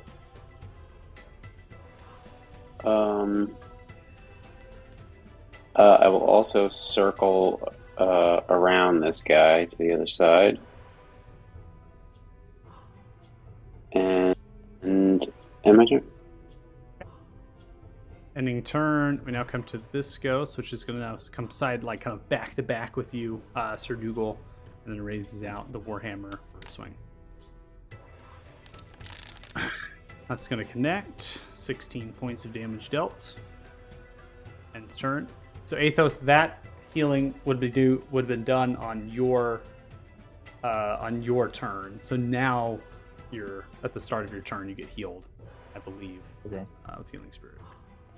Let me verify real quick because I always forget Healing Spirit's a little wonky. Yeah, it happens on their turn, I think.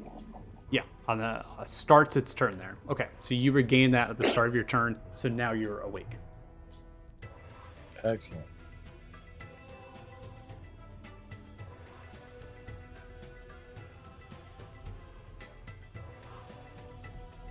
So is that a persistent effect that I want to hang out in, or is that like I got touched up and I'm good to go? If you want additional Well- healing, you have to. If you want additional healing, you have to sit in it. You can stay in that. Bo- Okay. yes. Both Yeah, things are okay. true. Or you Yeah, I could just do wasn't sure something if in it was return gone. to it. Right. Okay. Cool. Yeah. So I think I'm gonna. Yeah. I had to scroll up. It's there. All right. So I would half my movement to get up, right, Okay. and not be prone anymore. Bonus action. I'm going to healing word myself.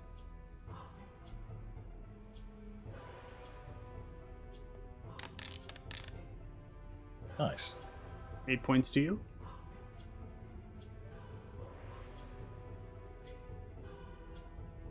And then I will move right here.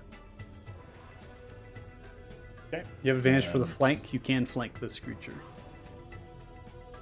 Creature just can't flank you with another incorporeal. So you have two physicals on either side. 25 is going to connect with the advantage there. 12 points of piercing damage.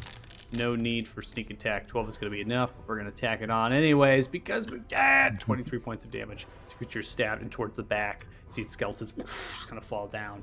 It's no longer existing. All right, he will move back into the heal of goodness and end his turn. All right.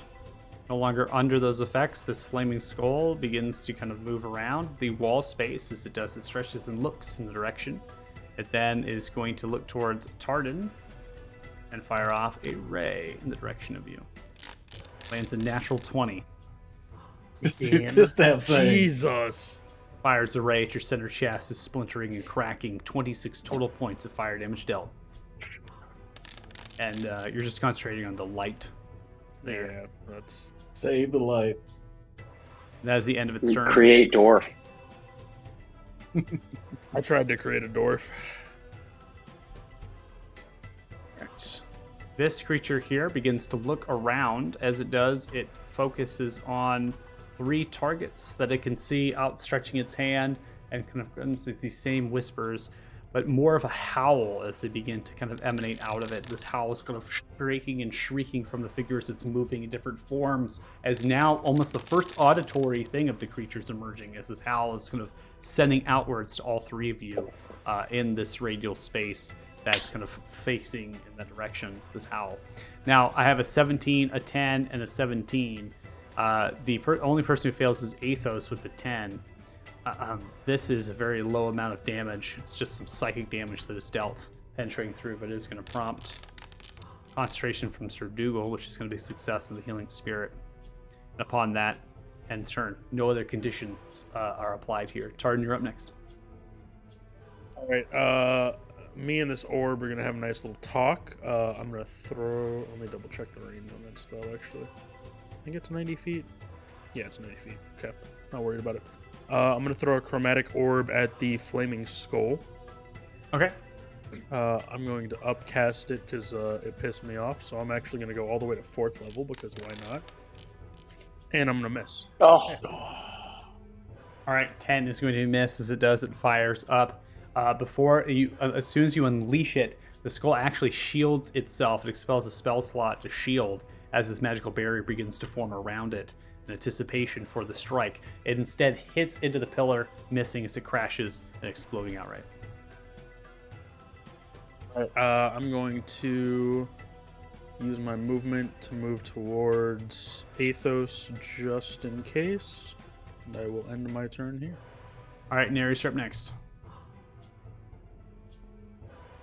All right, well, just got to kill this thing right here so it doesn't attack him. So it's not great at fighting these things.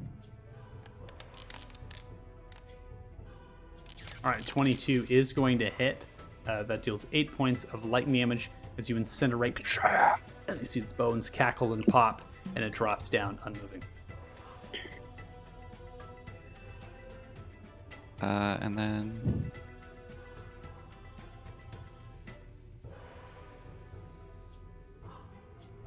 moves there. Actually, moves there. Okay. All right. Ghost sees the skull, charges forward, goes in for a swing. Natural 1. These These dwarves poor are useless. dwarves are great. I think you're all I just wanna saying. think of- You're just saying how bad I roll here. Ares, you're up.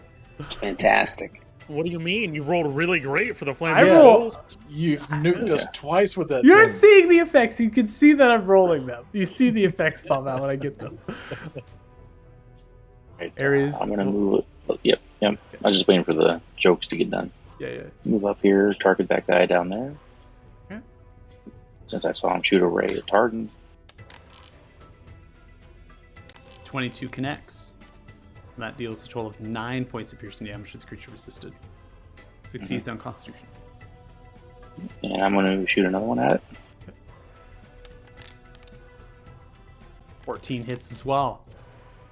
That does only 9 points of piercing damage. The flaming sphere is still up. It's going to hit twice. Kind of sidesteps and moves, veering off. I'm gonna put this pillar between me and it. Between me and its line of sight is what I'm trying to accomplish there. You And then that'll end in my turn. ending turn. Alright, Ghost charging forward. Aim to get the skull. Come on, 9's gonna be miss. At I least was it waiting wasn't for a the one. other nat 1.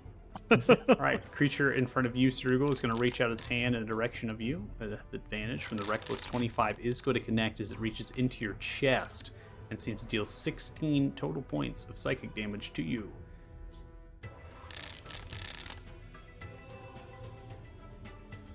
(24) succeeding. As it does, it pulls it out, and as soon as it reached into your chest, there's these howls and screams inside of your mind as the psychic damage rang out.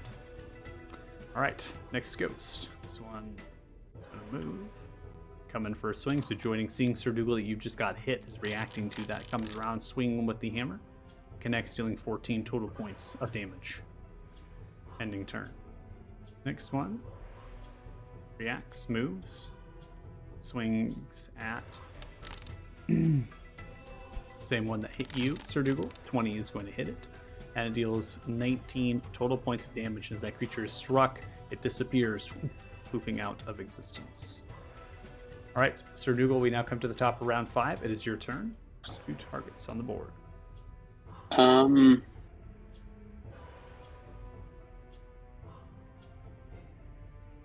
Yeah.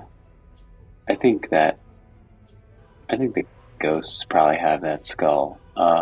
So I'm gonna walk to the back here, around the backside of this guy, and hold on, I remember how to do this.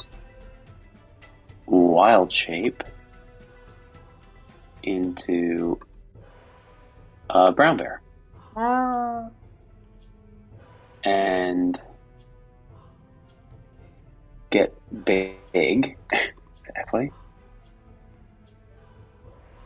And can did we decide, can I still recklessly attack?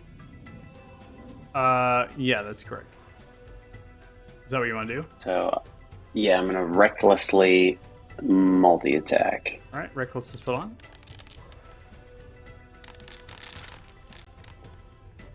$11 is not going to connect with the bite. 20 with the claws does. Takes 5 points of slashing damage as this creature is able to resist. I'm trying to look at you. Do you do magical attacks in your wild shape yet?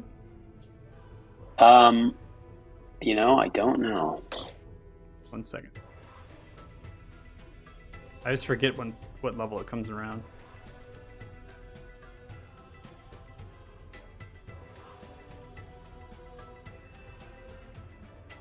You do not have magical attacks yet. Level 4 druid. Alright, creature takes 5 points of slashing damage as it comes ripping across with your claws, the bite missing. Aim too high. Anything else in your turn? That's it. Okay. Alright. Gang of ghosties, swing away. Come on now. Yeah, 15 is going to connect. 13 points of damage dealt. Ending turn. Aethos, you're up next. Roll d6 for me, Sir Dougal, if you can. For the healing spirit. Sure.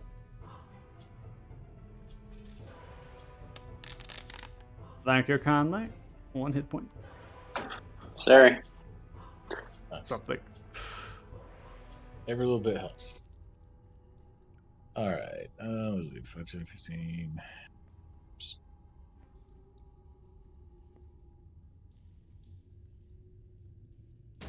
Can't get to the thing down there. I don't know. That thing freaks me out, though. Close to dead, but...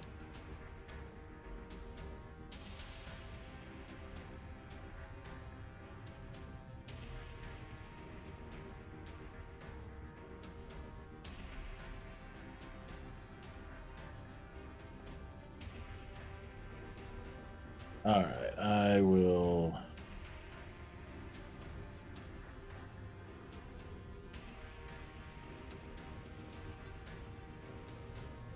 throw a dagger at it. The only one I have left is the poison one, which is probably useless on this thing, but it's what I got. Okay.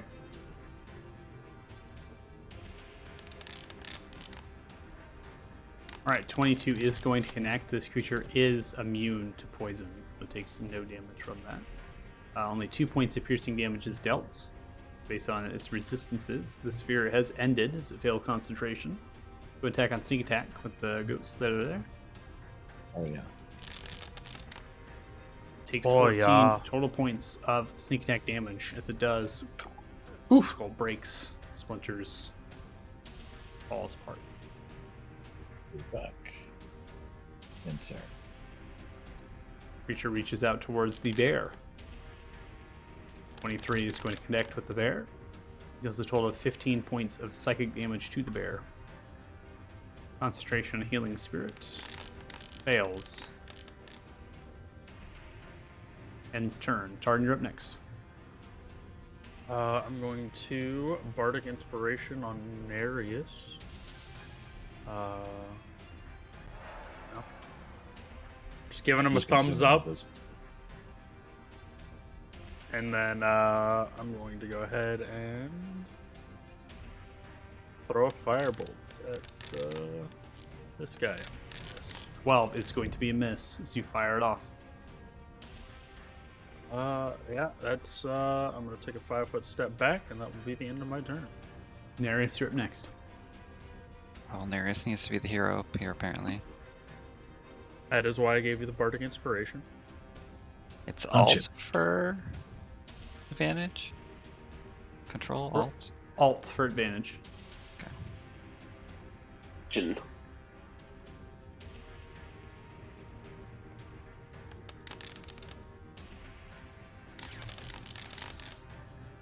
Alright, 19 is going to connect. Deals 7 points of lightning damage. Kind of shakes. These spikes are shooting out of this low postured frame. And that's it. Actually, we'll back up. because it can't provoke. Okay.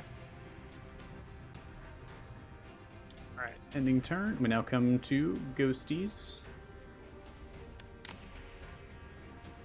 1-2 is going to connect. And that does a total of 23 total points of damage. That creature explodes, disappears in a shroud of ghost. Hue. Ending combat. And I'm surprised it went as long as it should. If I was actually hitting properly with these things, I would have been a lot sooner there. So as we end combat, there are a number of them that begin to subside. They just phase out. They're no longer there. They just disappear. But there's one left, and it begins to slowly hover in the direction of the middle elevator and seems to turn and raises a hand like this, and then slowly lowers itself down into a whole space that is within the actual debris of. As it happens, picking yourself up from this battle, you look around, your perceptions completely looking, and you can see that more of these shadows is kind of forming in the space. They're just kind of pulling from the floor, the same creatures that you faced, minus the skulls. What do you do? It seems like we should go. I don't particularly want to fight any more of those bloody things right now. So down the stairs, yes. It seems like it wants us to go down. Or you think it wants us to go in the hole? the Before stairs everybody starts moving, I blocked? will yell. I will yell at everybody to pick up my arrows as you go by, please. I will actually. Yeah, I'm recovering my daggers as well. But Oh, Okay. see, I'm not the only one that needs shit. I love it. Time is of the essence. Pick up my arrows. Hey, don't forget them. Don't forget. I'll just need to know. I used 8 total. 8 total, and now so you know So, how many I get Athos, whenever as we're you done. step down into the rubble and the debris, you put your foot down. It seems to be stable. All of this kind of cascading coming down. The winch mechanisms with these eyelet hooks are to your left, right, up there in every pole here. These columns, right? As you stretch and look down, it is a vertical drop into the darkness. There's no there's no rope. There's no ladder here, but there is foot and handholds, and you have backing in space. So you could technically lower yourself down with all athletic checks, or you could use the rope of the wench and essentially gain some sort of hook, eyelet, and rope to be able to lower yourself down. yeah, definitely rope. Seems like a plan. Okay, I sorry, would it's not not like to fall right now. the wench is not rope; it's chain, so it's far more sturdy. Just, Yeah. Okay. It's not going to rip on you. Yeah, definitely do that. Okay, so you grab on, you unlock the winch, and you pull down, and you just grab onto it, and you begin to lower yourself down, diving into the hole. Is everyone else following? Yes. Yes. So Dougal, you are too big in bear form to They're get just down the hole. sadly groans. Where did my All right. party go? Fine. It's like the sadder version of the last scene of Jurassic Park, where we just leave him in the gift shop while we all run away. All right, so as you lower your wild shape down, obviously the healing spirit subsided. Light spell still cast, Nereus. The figures begin to hover by. You all grab onto the chain. You begin to lower yourselves down, descending into the depths, and that's where we're going to go ahead and end the session.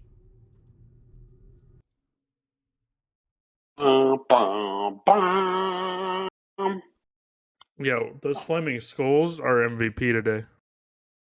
2 nat 20s. Dude, those nat 20s, man. I Nat was like, oh, this 20s isn't and- so bad. And then it's just like almost instantly dead. Nat 20s and the fireballs. Yeah.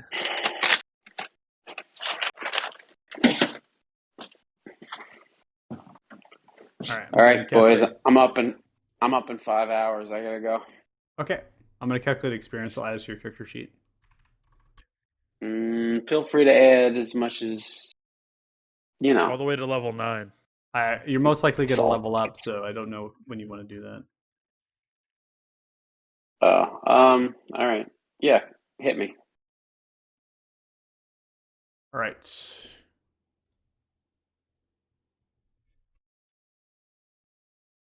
You each gain 2,180 experience each.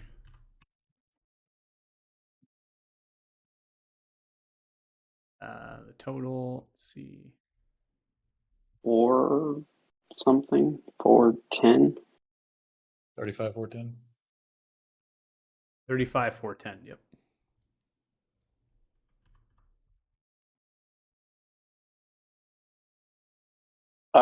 Well, do you want us to perform the level up, or should we wait until a rest? No, you can level up now if you want. This is a period of resting as you're kind of navigating down. I'm just going to tell you right now that it'll be a period of Okay. resting. So you can level up if you'd like. I know, Harrison, you have to get off, so you can do your level up if you have time. And you want to coordinate with me in the week or the week, afternoon, evening-ish on the weekend. Sorry, could do it then or earlier, just on Fridays. If you hop on a little bit earlier, we could do it. Yeah, I gotta spend time to remember how to do it anyway. All right. I'll talk to you guys. All right, Later, man. Bye, Harrison. See ya. All right. If you're watching the stream, thanks so much. Really appreciate it. Group 5, everyone. And they're living. They're alive. So that's good. We didn't die yet. Group Good 5 diet. staying alive. Staying alive. All right. Doing better than Saturday's group. we'll be back hopefully next week with another session. And look forward if you're watching and watch us again. So anyways, bye.